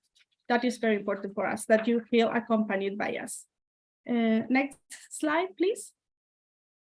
Right before finishing, quick things related to large investment projects. Andalusia has created a special unit devoted to speed up in large industrial projects, to facilitate all the paperwork, all the red tape related to environmental permits, construction permits, and all of that for all projects that have a minimum investment of 25 million euros and a creation of more than 50 employments. And this is a speed up procedure that is carried by a specific administrative unit called the Project Accelerator Unit. And well, what we do is that when we feel that a company could benefit from this assistance, we guide the company towards this specific unit for that part related to administrative procedure. But it is something very unique in Andalusia and is working very well. The investors are very happy, are very satisfied with the results they are getting, especially those companies that are not new investors are very happy, but pre-existing existing investors are even happier because they know how it was before to get all the permits, how long it took, and how long it takes now with this specific unit, and the feedback that we have got from the companies that have been through this unit is that it is really worth it because the projects have really speed up, and that is very good for the companies and for the region. And finally, one last slide to mention that Andalusia is next slide, please. Andalusia has very strong incentives and financing programs with the European funding for industrial development and the job creation training.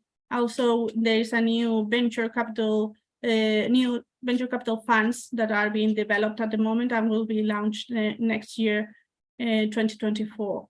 So that is another thing that is also interesting. We do not think that this should be the reason to come to the region because the requirements are really strict, and you need to know that you want to be here and stay here in order to apply to these incentives, because otherwise it's not going to be worth it, but worth it for the company, I mean.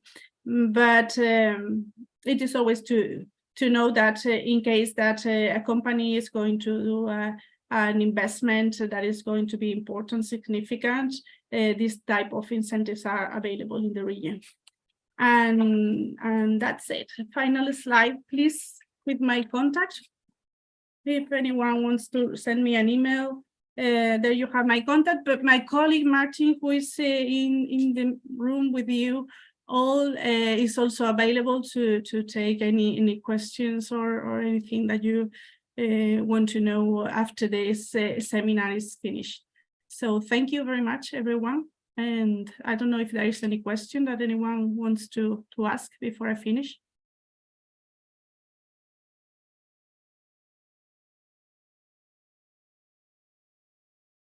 Dziękujemy bardzo.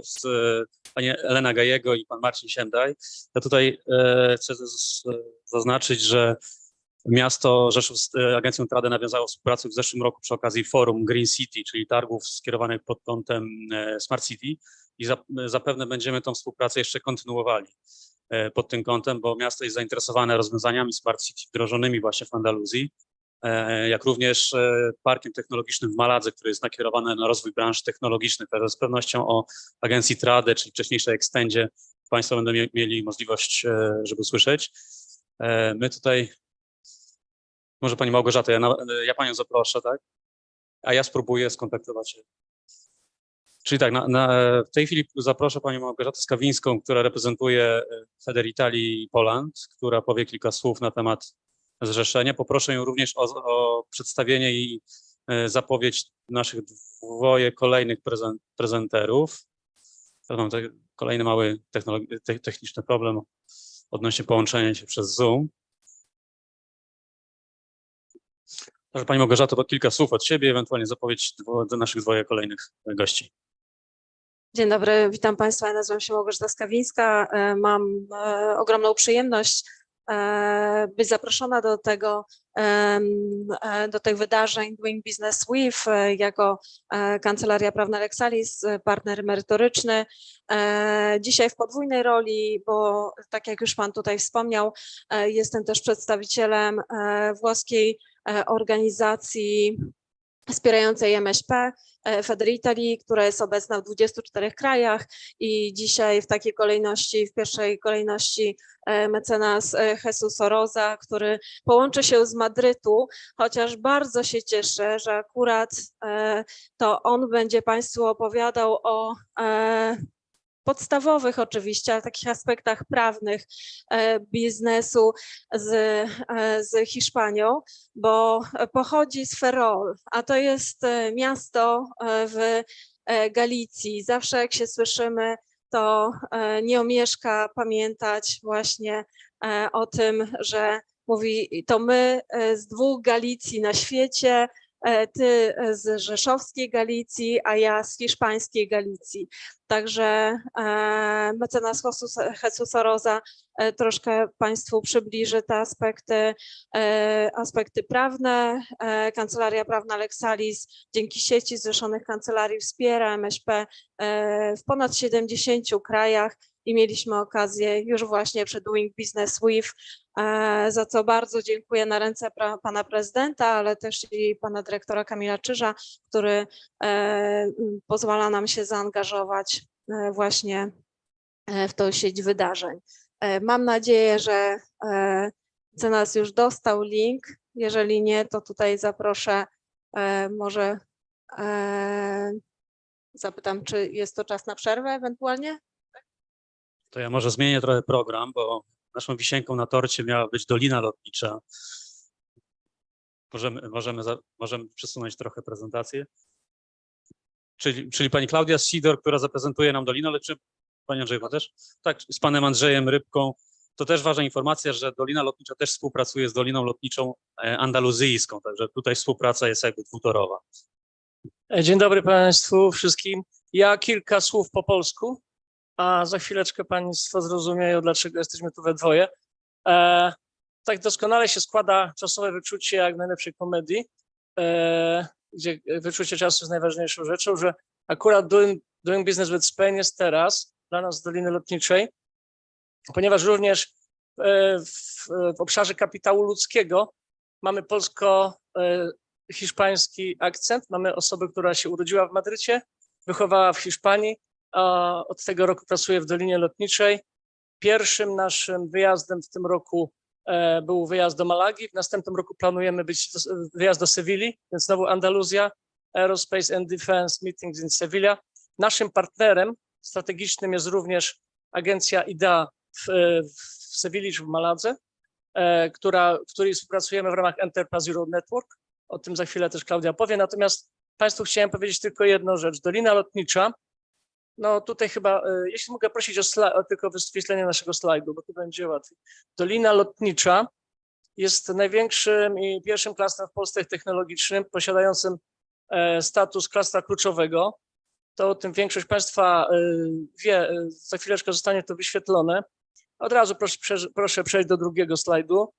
I tutaj jest pokazane rozmieszczenie największych firm lotniczych z kapitałem zagranicznym. Praktycznie wszystkie światowe firmy liczące się są tutaj u nas. Natomiast nie wszyscy może Państwo wiedzą, że jesteśmy również ośrodkiem Enterprise Europe Network, czyli organizacji, która pomaga łączyć przedsiębiorców w całej Europie. I ponieważ właśnie naszym partnerskim takim organizacją jest również w Sewilli i mając do możliwości, było dzisiaj wspomniane o ważności języka, znajomości języka hiszpańskiego, jeżeli ktoś obecny z Państwa chciałby nawiązać również kontakt w Sewilli, nie tylko w lotniczym sektorze, ale w jakichś sektorach powiązanych czy innych technologicznych, proszę również o kontakt przez Dolinę Lotniczą i będziemy albo przez nasze bezpośrednie kontakty, albo również z tymi osobami, które dzisiaj tu bliżej poznamy, ułatwi to nam pewno kontakt i Państwu również wejście na ten rynek, czy to w postaci dostawcy, sprzedawcy, albo być może klienta, żeby w drugą stronę coś kupować z Hiszpanii. Teraz proszę, Klaudia, żeby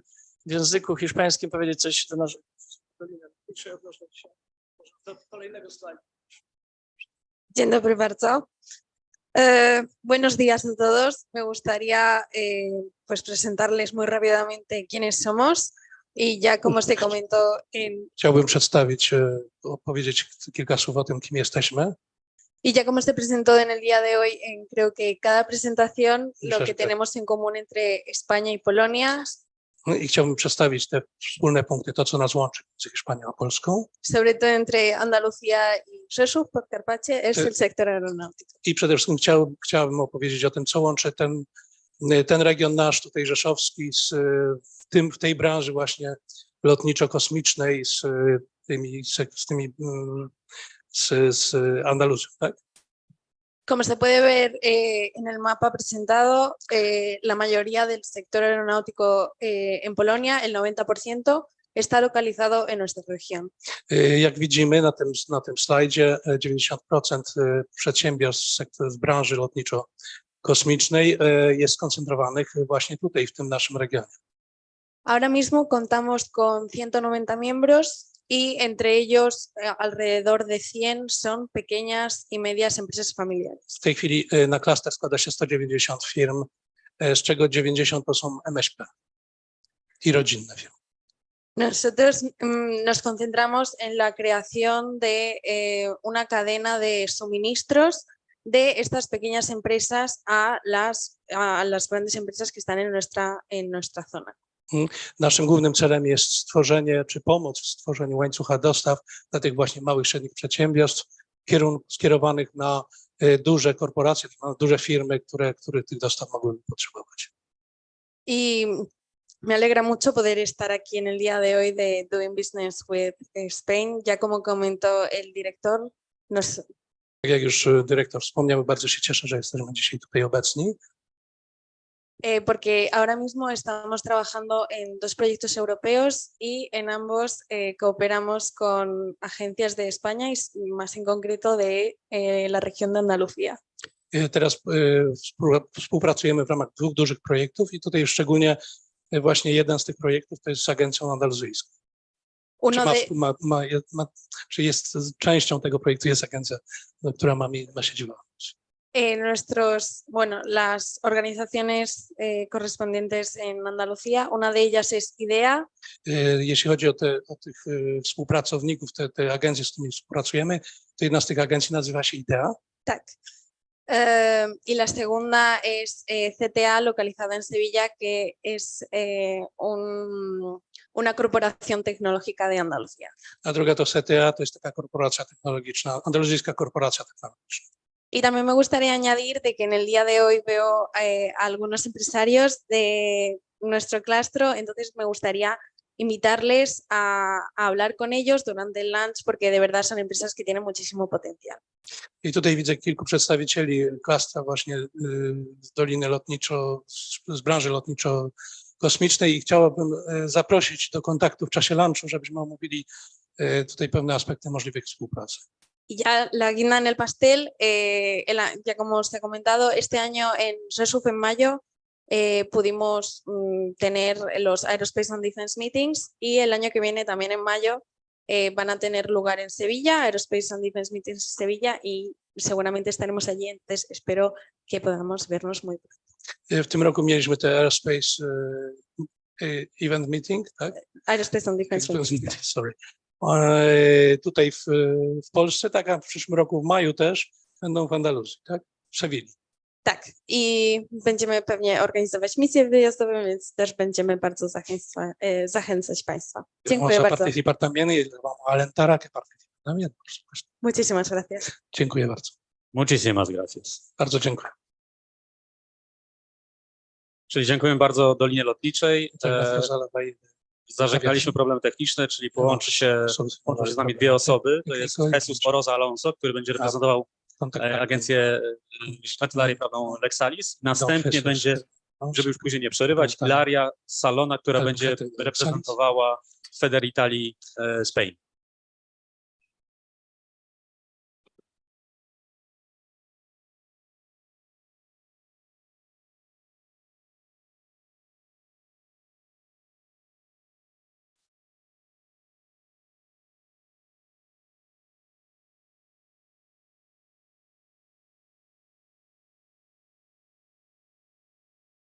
Hello, can you hear me?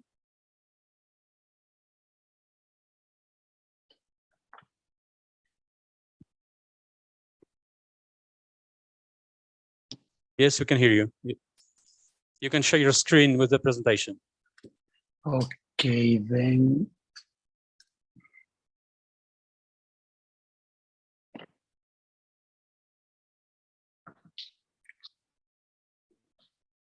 Just a minute.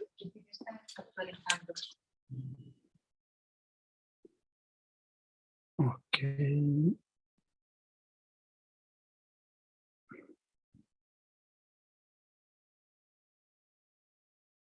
In case if there's any problem with your presentation, we have your presentation so we can share it, and then you just let us know when to switch the slides.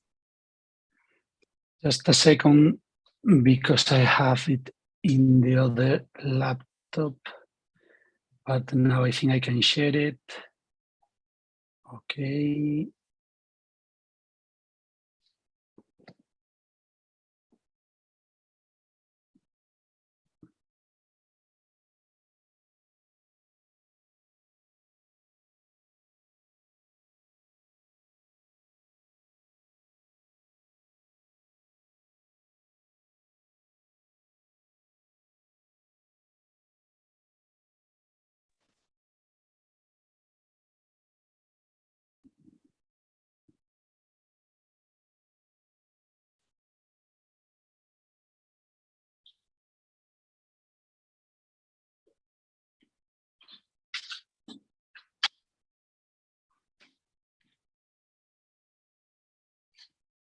Do you see my presentation now?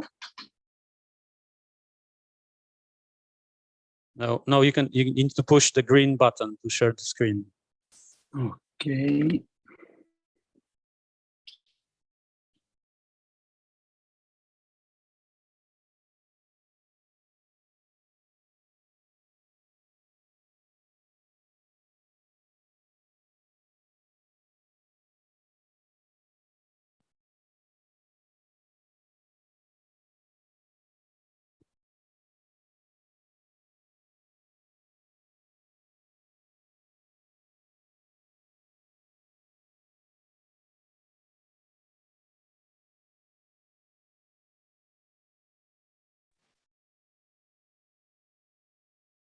Maybe it will be easier if we present your presentation, then just let us know where to switch the slide to not prolongate time. Okay, maybe now you can see it. Okay, now it's okay. Yeah. Okay, thank you. I'm very sorry for the delay and the technical problems. So, dzień dobry, ladies and gentlemen. It's an honor for me to have been invited to this conference. And I would like to thank my colleague Małgorzata Skawinska and the city of Rzeszów for organizing this conference about doing business in Spain.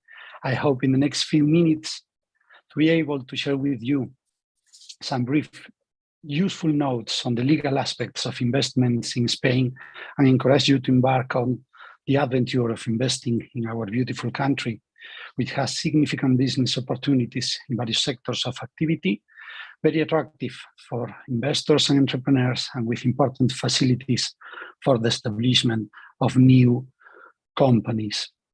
I reiterate my thanks to my colleague Małgorzata Skawinska, a lawyer at Lexalis Kancelaria Prawna here in Rzeszów, as well as she's as well business mediator in the district court of Rzeszów, and she's a sworn translator of Polish Italian and specialized in international business law. Thank you, Junkiwi. My name is Jesus Oroza. I'm a member of the Ferrol Bar Association. I'm a lawyer since 2003. When I started my professional career as a lawyer and consultant, moving to Madrid in 2022, I currently act as CLO, Chief Legal Officer, in a legal tech and as institutional and business consulting firm with a practical focus on international business law. And we both belong to an international network of lawyers called WIL, Worldwide Independent Lawyers League, with more than 350 lawyers all over the world in 72 countries. All of us with a senior profile and proven experience in our respective fields and judicial forums. This network of international lawyers is characterized by a philosophy to provide effective legal assistance anywhere in the world, as attorney Skavinska and myself have already verified in some occasions successfully. Okay, sorry. I'm not going to dwell on the cultural and political relations that our countries have been developing for more than 200 years. I'm sure that my friend Ilaria Salona in the next presentation will focus on it. So I will simply point out that in Spain, with a population of some 48 million people, there are about 60,000 Polish citizens registered, without counting the seasonal workers who come every year in certain sectors of activity, generating business beating our country's worth more than 8 million euros. You can see some of the exports that Spain makes and the investors that we make in Poland, and we want that Polish entrepreneurs and business come to Spain as well, because we think we can offer some facilities to develop this collaboration. What are the advantages of Spain as an investor country from the legal point of view? That's my experience and what I can share with you all. Firstly, being based on the inheritance of Roman and French law, our legal system is the so-called continental system. And the common membership of our countries in the European Union determines that there is a large amount of common legislation as a result of the transposition of community regulations into domestic law, which facilitates the understanding of the most common legal institutions in the business world. This is a facility to understand what my business, if I'm a Polish entrepreneur, what my business can find in Spain, because most of the popular names of the institutions about credits, about mortgage, about assets, about law can be well known by the Polish entrepreneur. So it's more easy, in my opinion, to understand the legal structure, including commercial law, contract law, and regulatory frameworks to ensure compliance and mitigate risks. You know, this is the main difficulty for entrepreneurs going abroad. But there's certainly a particularity that is necessary to take into account in order to understand the most common legal institutions in the business world. The first of this is the existence of 3 levels of administration: local, regional, and state. We have just here the presentation of Andalusia. Andalusia is one of the main regions in Spain and has the possibility of an auto-government with auto-responsibility also, and legal framework to be known if you want to go to that part of the country. So these 3 territorial entities with certain degree of legislative autonomy within their competencies are the municipalities, the provinces that take some of the municipalities, the autonomous communities, and the state, the country itself, okay?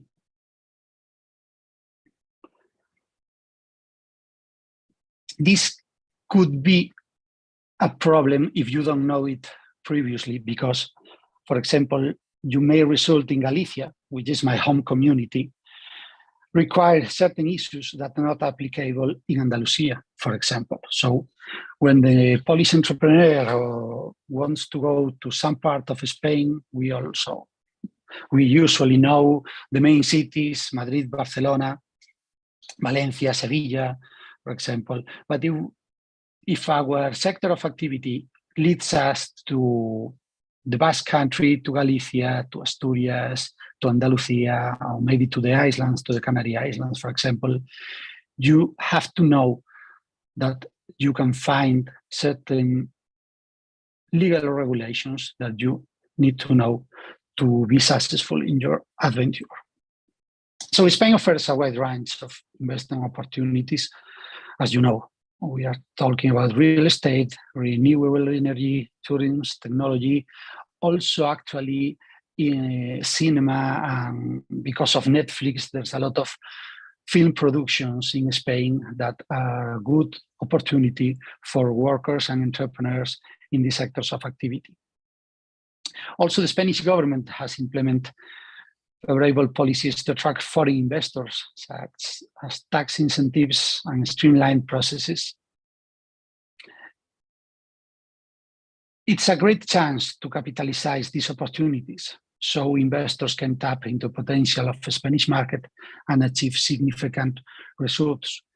We are a consolidated democracy with a consolidated and pacific legal framework, with a judicial institution that goes quite fine. I'm not able to see it's perfect, of course, never it's that level of agility that business market requires because of the bureaucracy, but our times of problem resolution is quite good in terms of global knowledge that we in WIL, for example, can share with our colleagues from all over the world.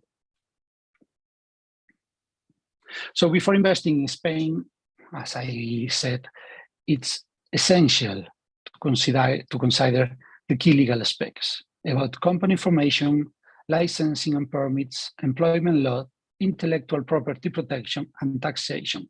You have to know that, for example, intellectual property protection, some kind of employment law regulation or taxation, as it comes from the European Union regulation, it would be very similar or very close to the Polish ones. So I think it's quite easy to understanding and complying with these legal requirements that will help to investors to achieve their goals in the legal landscape in Spain.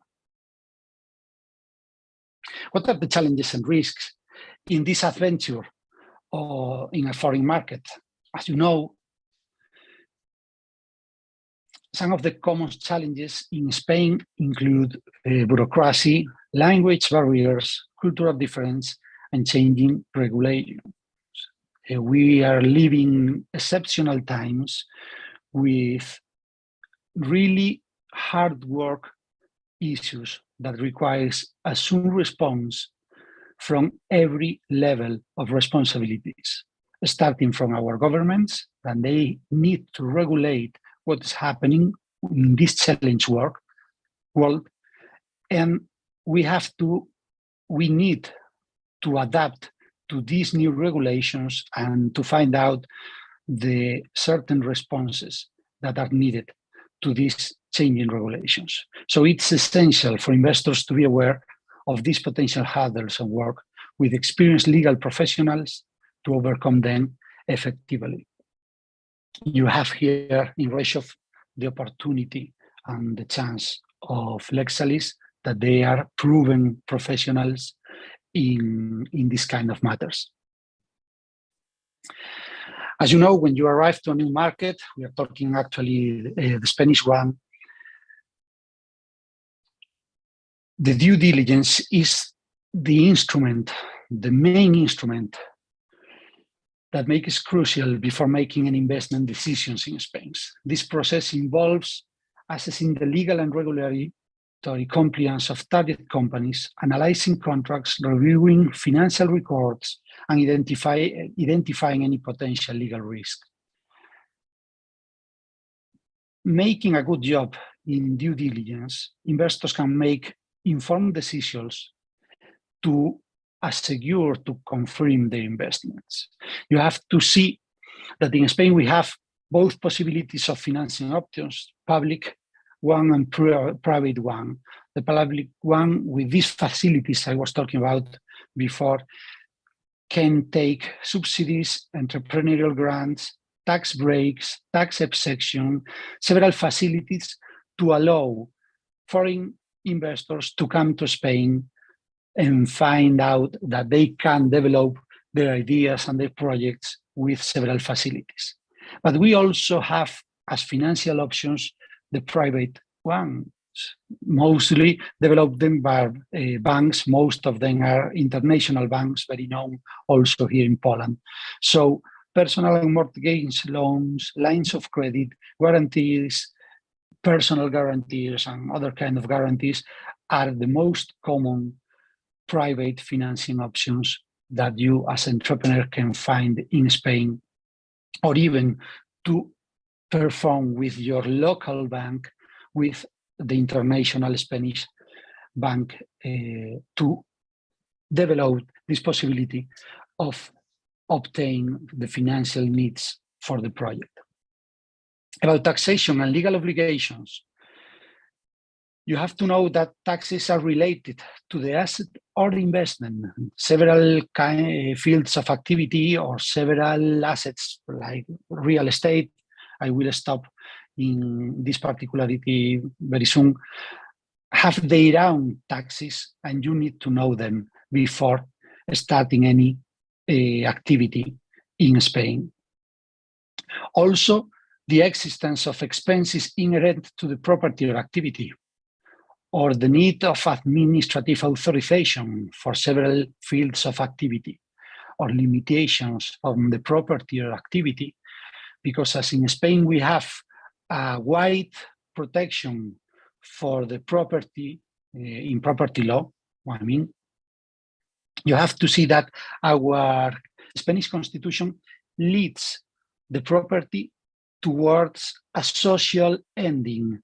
So there are several limitations, also public and also private, that you need to know before getting real estate, for example. And that's what I want to stop in the following minutes. So the tail look at the real estate investments, because I think it's a Spanish market, it's very important, has been resilient in this crisis since 2008, and its recovery from the global financial crisis has been remarkable. So we can see easily that the results of the real estate market, it's increasing year by year.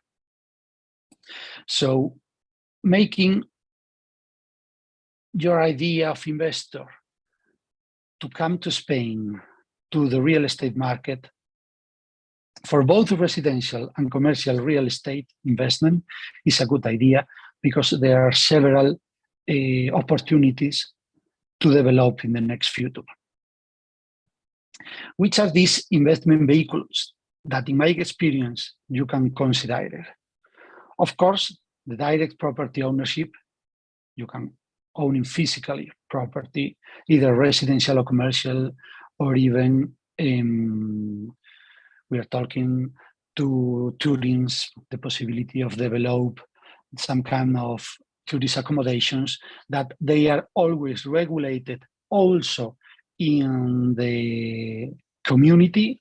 We are talking about the second level of administration, for example, Andalusia, Galicia, Catalonia, Balearic Islands, or even in their own cities. Cities like Madrid or Barcelona have their own regulation in the local market for these kind of accommodations that need a previous authorization to operate. So if you go for a direct property ownership with this idea, you have to take advantage of this knowledge before starting the activity. Of course, mostly in the last 10 years, the real estate investing truths, the known rates, are an option for entrepreneurs and investors, because in big cities like Madrid, or Barcelona, Valencia, Málaga, the market of the rental properties is increasing year by year. So there are some facilities to develop these projects, and there are a lot of foreign investors doing this kind of diversifying on investments in Spain.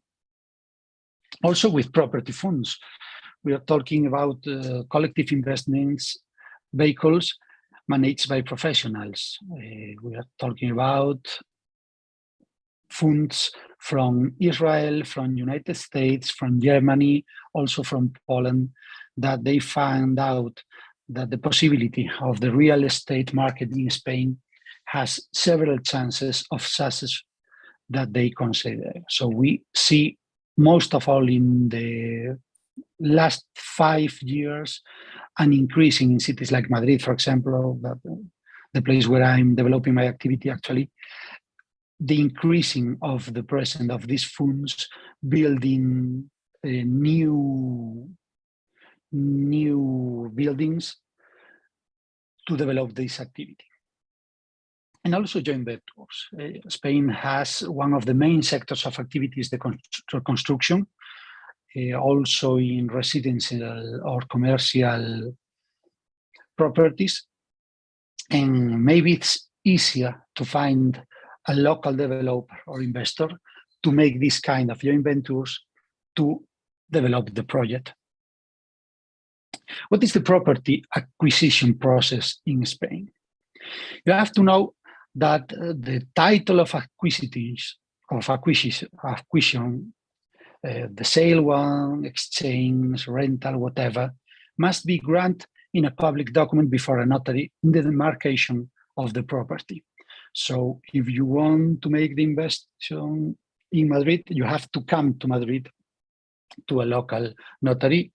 And before going to the notary, you have to make the private contract, and that private contract that obviously makes the bond of obligations between the parties, you have to elevate it in a public document that makes the whole operation public and the access to the competent land registry. That's the second part. Once the transaction has been verified, the public title must be registered with the competent land registry, which gives fundamental protection against third parties.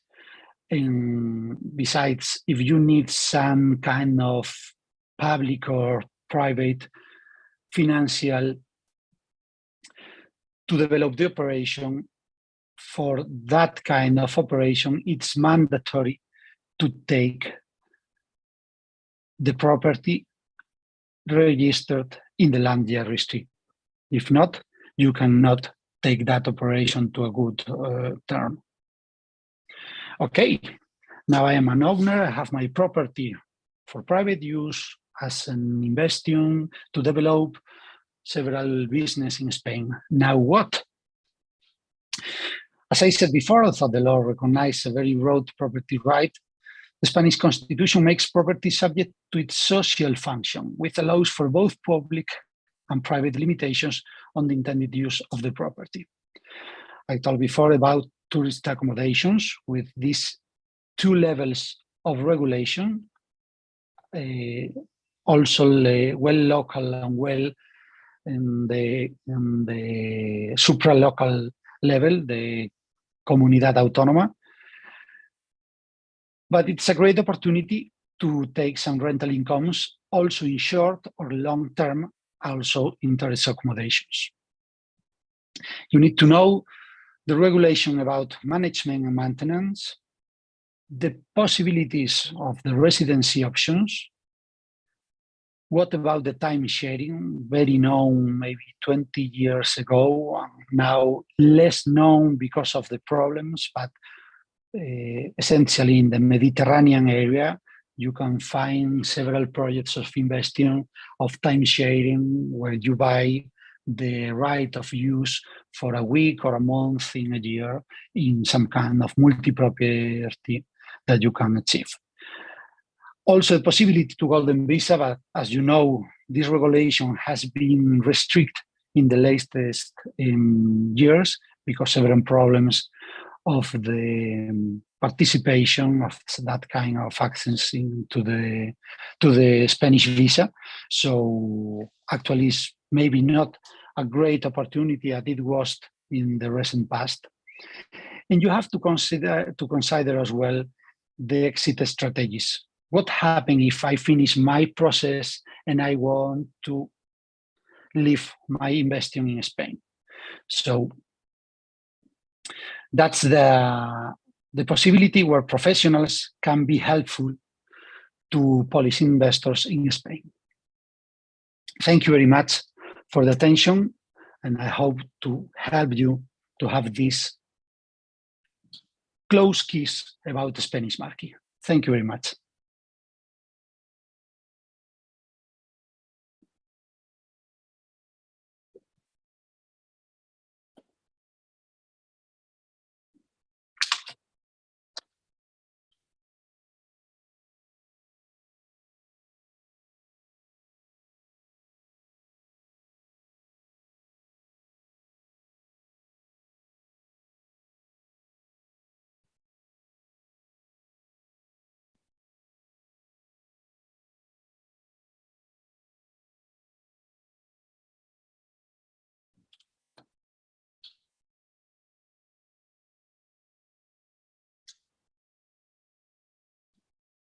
Good morning, Hilaria. Can you hear us? Yeah, I can. Hello, Okay, hello, you can share your screen. Yes, thank you very much. I have to share the slides. Yes, correct? you can share. Okay, perfect. I'm going.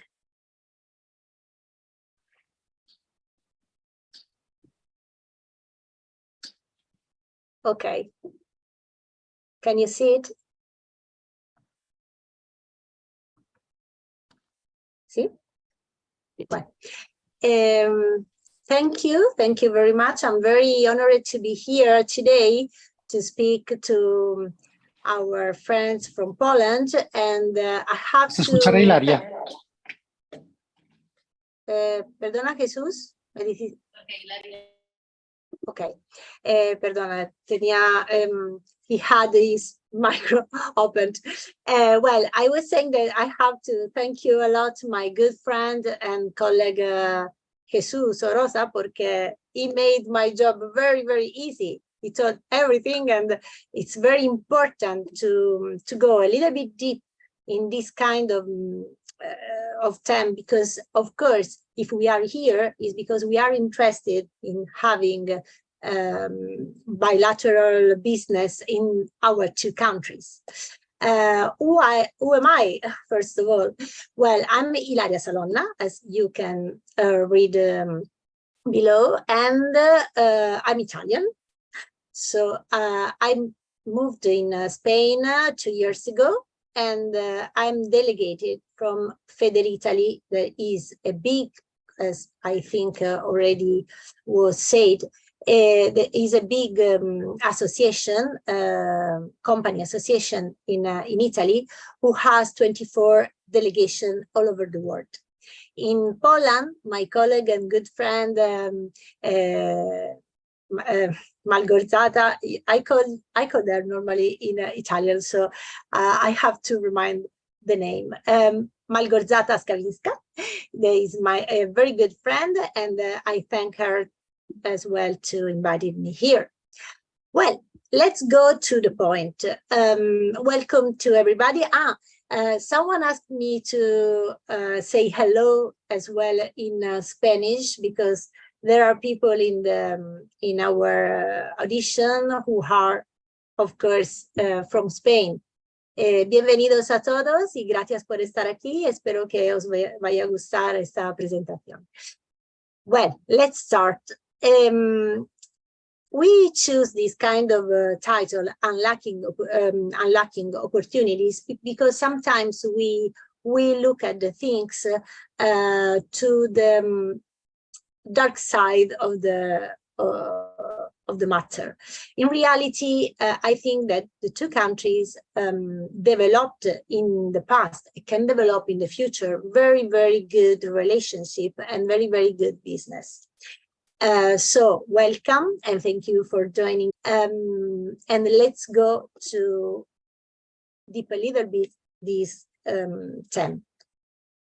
Well, talking about historical perspective, we have to say that Poland and Spain share a rich cultural history dating back to the Renaissance.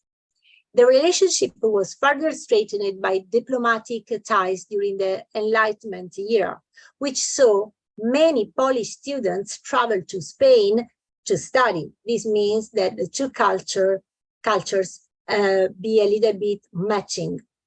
In the modern era, Spain's support for Poland's accession to the EU and NATO deepened the relationship between the two nations.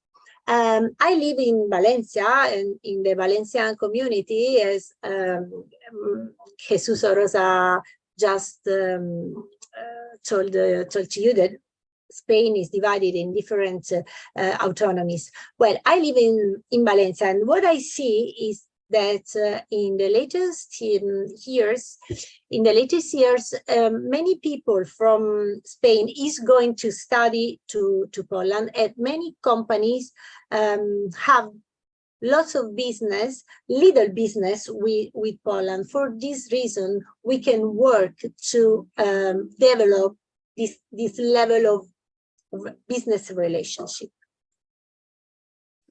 Actually, the real scene, the picture of the current business landscape is that the bilateral trade between Poland and Spain has grown significantly in recent years and amounts to over 7 billion.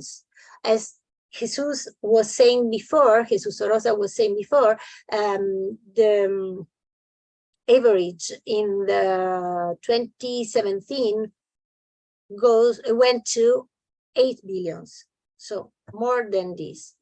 The main goods traded are electronic and electrical equipment. This means that there is a very big opportunity there, because, as you know, the business world is going every day more to a technological business. Mechanical machinery, vehicles, and fresh products.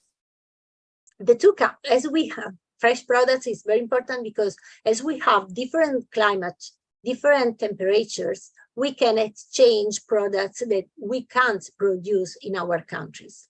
The two countries have significant collaboration in the transport and logistics sector, with Poland's port of Gdańsk and Spain's Valencia port being key gateways into their respective regions.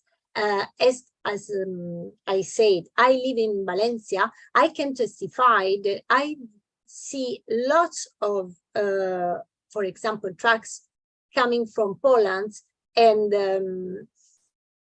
everything of goods coming from Poland to Spain. I like to see in Federitaly as well, we like to see the opportunity as opportunity and challenge as opportunities, as both of them as opportunities. So First of all, potential investment. As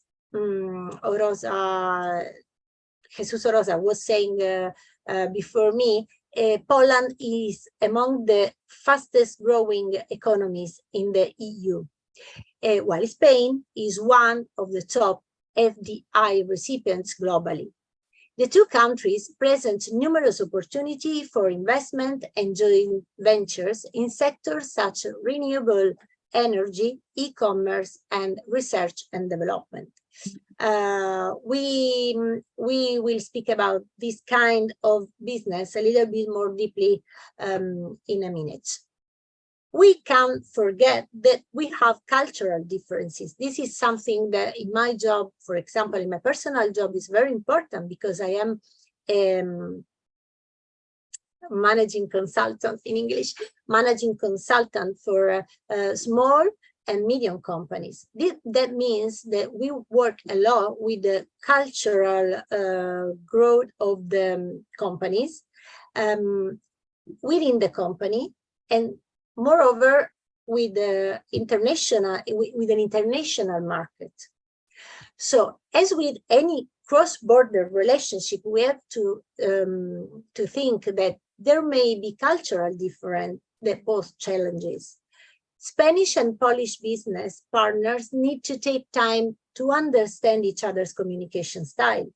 Well, this is something general in a global world. Negotiation tactics and decision-making process to be long-lasting partnership. Sometimes there are differences which is difficult to understand, and sometimes these differences can create misunderstanding that can fail the business. That's something to take in our mind. Regulatory frameworks. Well, this was explained very well. The differences in national regulations between the two countries can be an obstacle for international business. Not all the business, but in some case, it can be. Companies collaborating in the Poland-Spain relationship need to be aware of different legal systems, taxes, and industry-specific regulations to avoid any legal issues that could cause disruption to their operations. This is why Federitaly is really push the internationalization of small companies in Italy and in other countries as well, pose really the focus in develop in each delegation a team, a legal team that can help companies who come from abroad to better understand the legal or the regulation or the regulatory frameworks in each countries where they want to have business. This is very important. Well, that was the actual picture. We have to have a future perspective because we want to develop, so we have to look at the future. The first point is innovation and technologies. Poland and Spain both have thriving startup ecosystems and advanced technical skills in artificial intelligence. Well, everyone is involved at the moment in this very big phenomenon that artificial intelligence. The other one is the blockchain. Federitaly for the first is one of the association who has invested time to understand and resources as well to understand and use the blockchain for many programs. One of that is the certification of Italian products, 100 for 100 made in Italy. And this is digitalizations that could drive technological cooperation between the two countries. So this point, the first point, I think that in the future, within the second one, are the most important to understand and to know better to have business with other countries. Sustainability, of course, everyone knows about the 2023 agenda, the 2030 agenda, and everyone, I think, is starting to think about his own business and how we can comply with these international requests. As part of broader EU initiative, Poland and Spain have promising prospects in the renewable energy sector. This is a sector is growing a lot. Almost every day, I can know someone that I know personally in the business world who is investing in this business field. Collaborations in this field could be benefits both countries as they make progress toward decarbonization and sustainable growth. The third one is infrastructure and connectivity. I think that this point have two phases. One is the phase of the possibility of investment for the companies who can invest in this field. And the other one is that if infrastructure and connectivity can grow, develop a lot, the two countries can have easier contacts between them. So as a vital part of the EU's transport and logistic network, Poland and Spain have huge potential to deepen their partnership in this sector. We can join to help each other countries and to have a very important part in the development of the EU market. With the modernization of highways, railroad, and ports, the two countries can develop a more efficient and sustainable supply chain, of course, because this is something that can is part in the supply chain sustainability. Well, Poland and Spain trade agreements are something that is very important to develop too. The Poland-Spain business relationship is supported by several trade agreements and initiatives, including within the framework of the EU. These policies promote the free flow of goods, services, and investment across borders and reduce trade barriers, ultimately leading to the greater economic growth and job creation in both countries. Of course, if the two countries have the real intention to have strong international business or bilateral business, they need to have agreements to lower the cost and to favorite the movement of the goods and people. The importance of international business partnership, I think there are three main points important.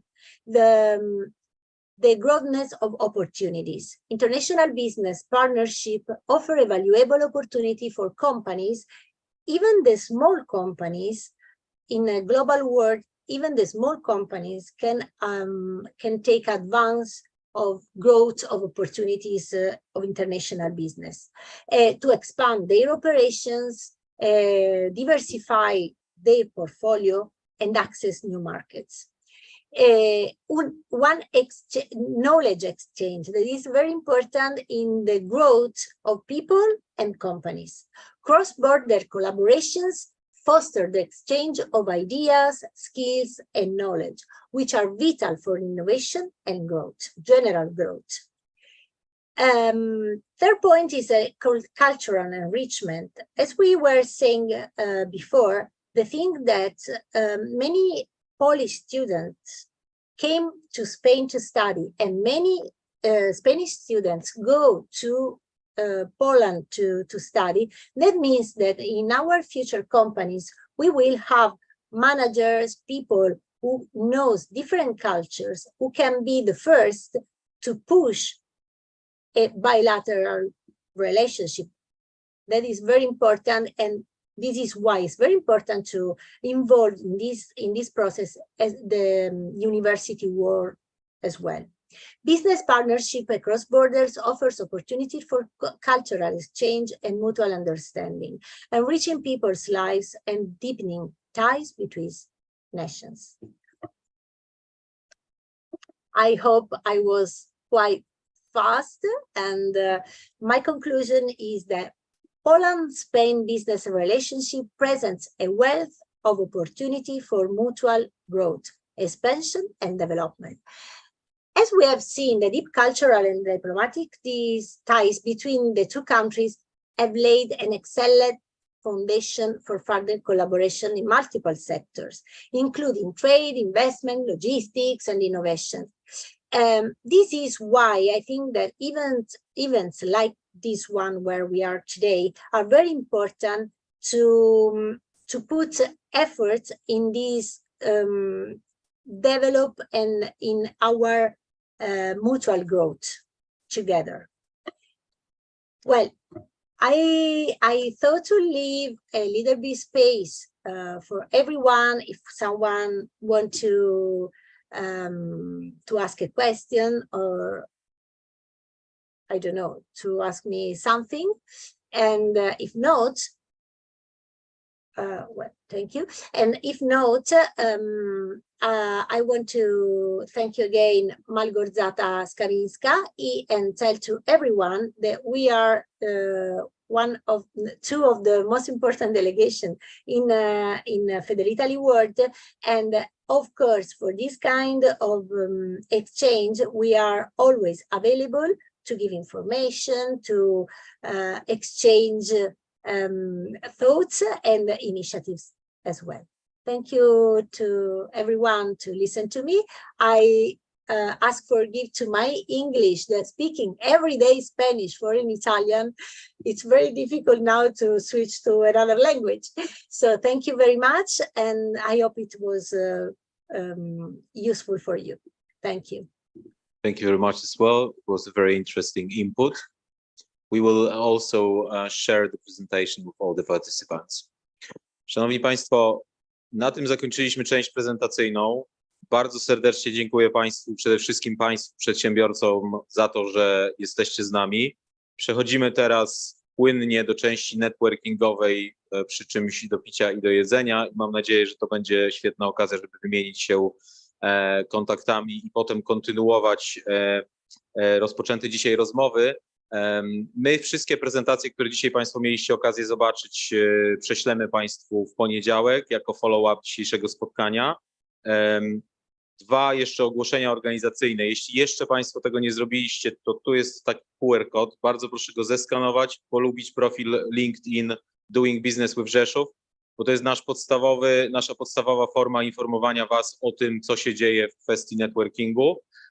I druga rzecz a propos networkingu, 10 października, czyli we wtorek o 18:30 w hotelu Rzeszów North American Networking Night, także organizowane z naszymi sprawdzonymi partnerami z PAIH-u. Kto jeszcze się nie potwierdził, zachęcamy. Na naszej stronie, na LinkedInie wszędzie są linki do rejestracji na ten event. Oczywiście jest to event darmowy, prowadzony w większości w języku polskim. Jeżeli macie Państwo czas i ochotę, to zachęcam.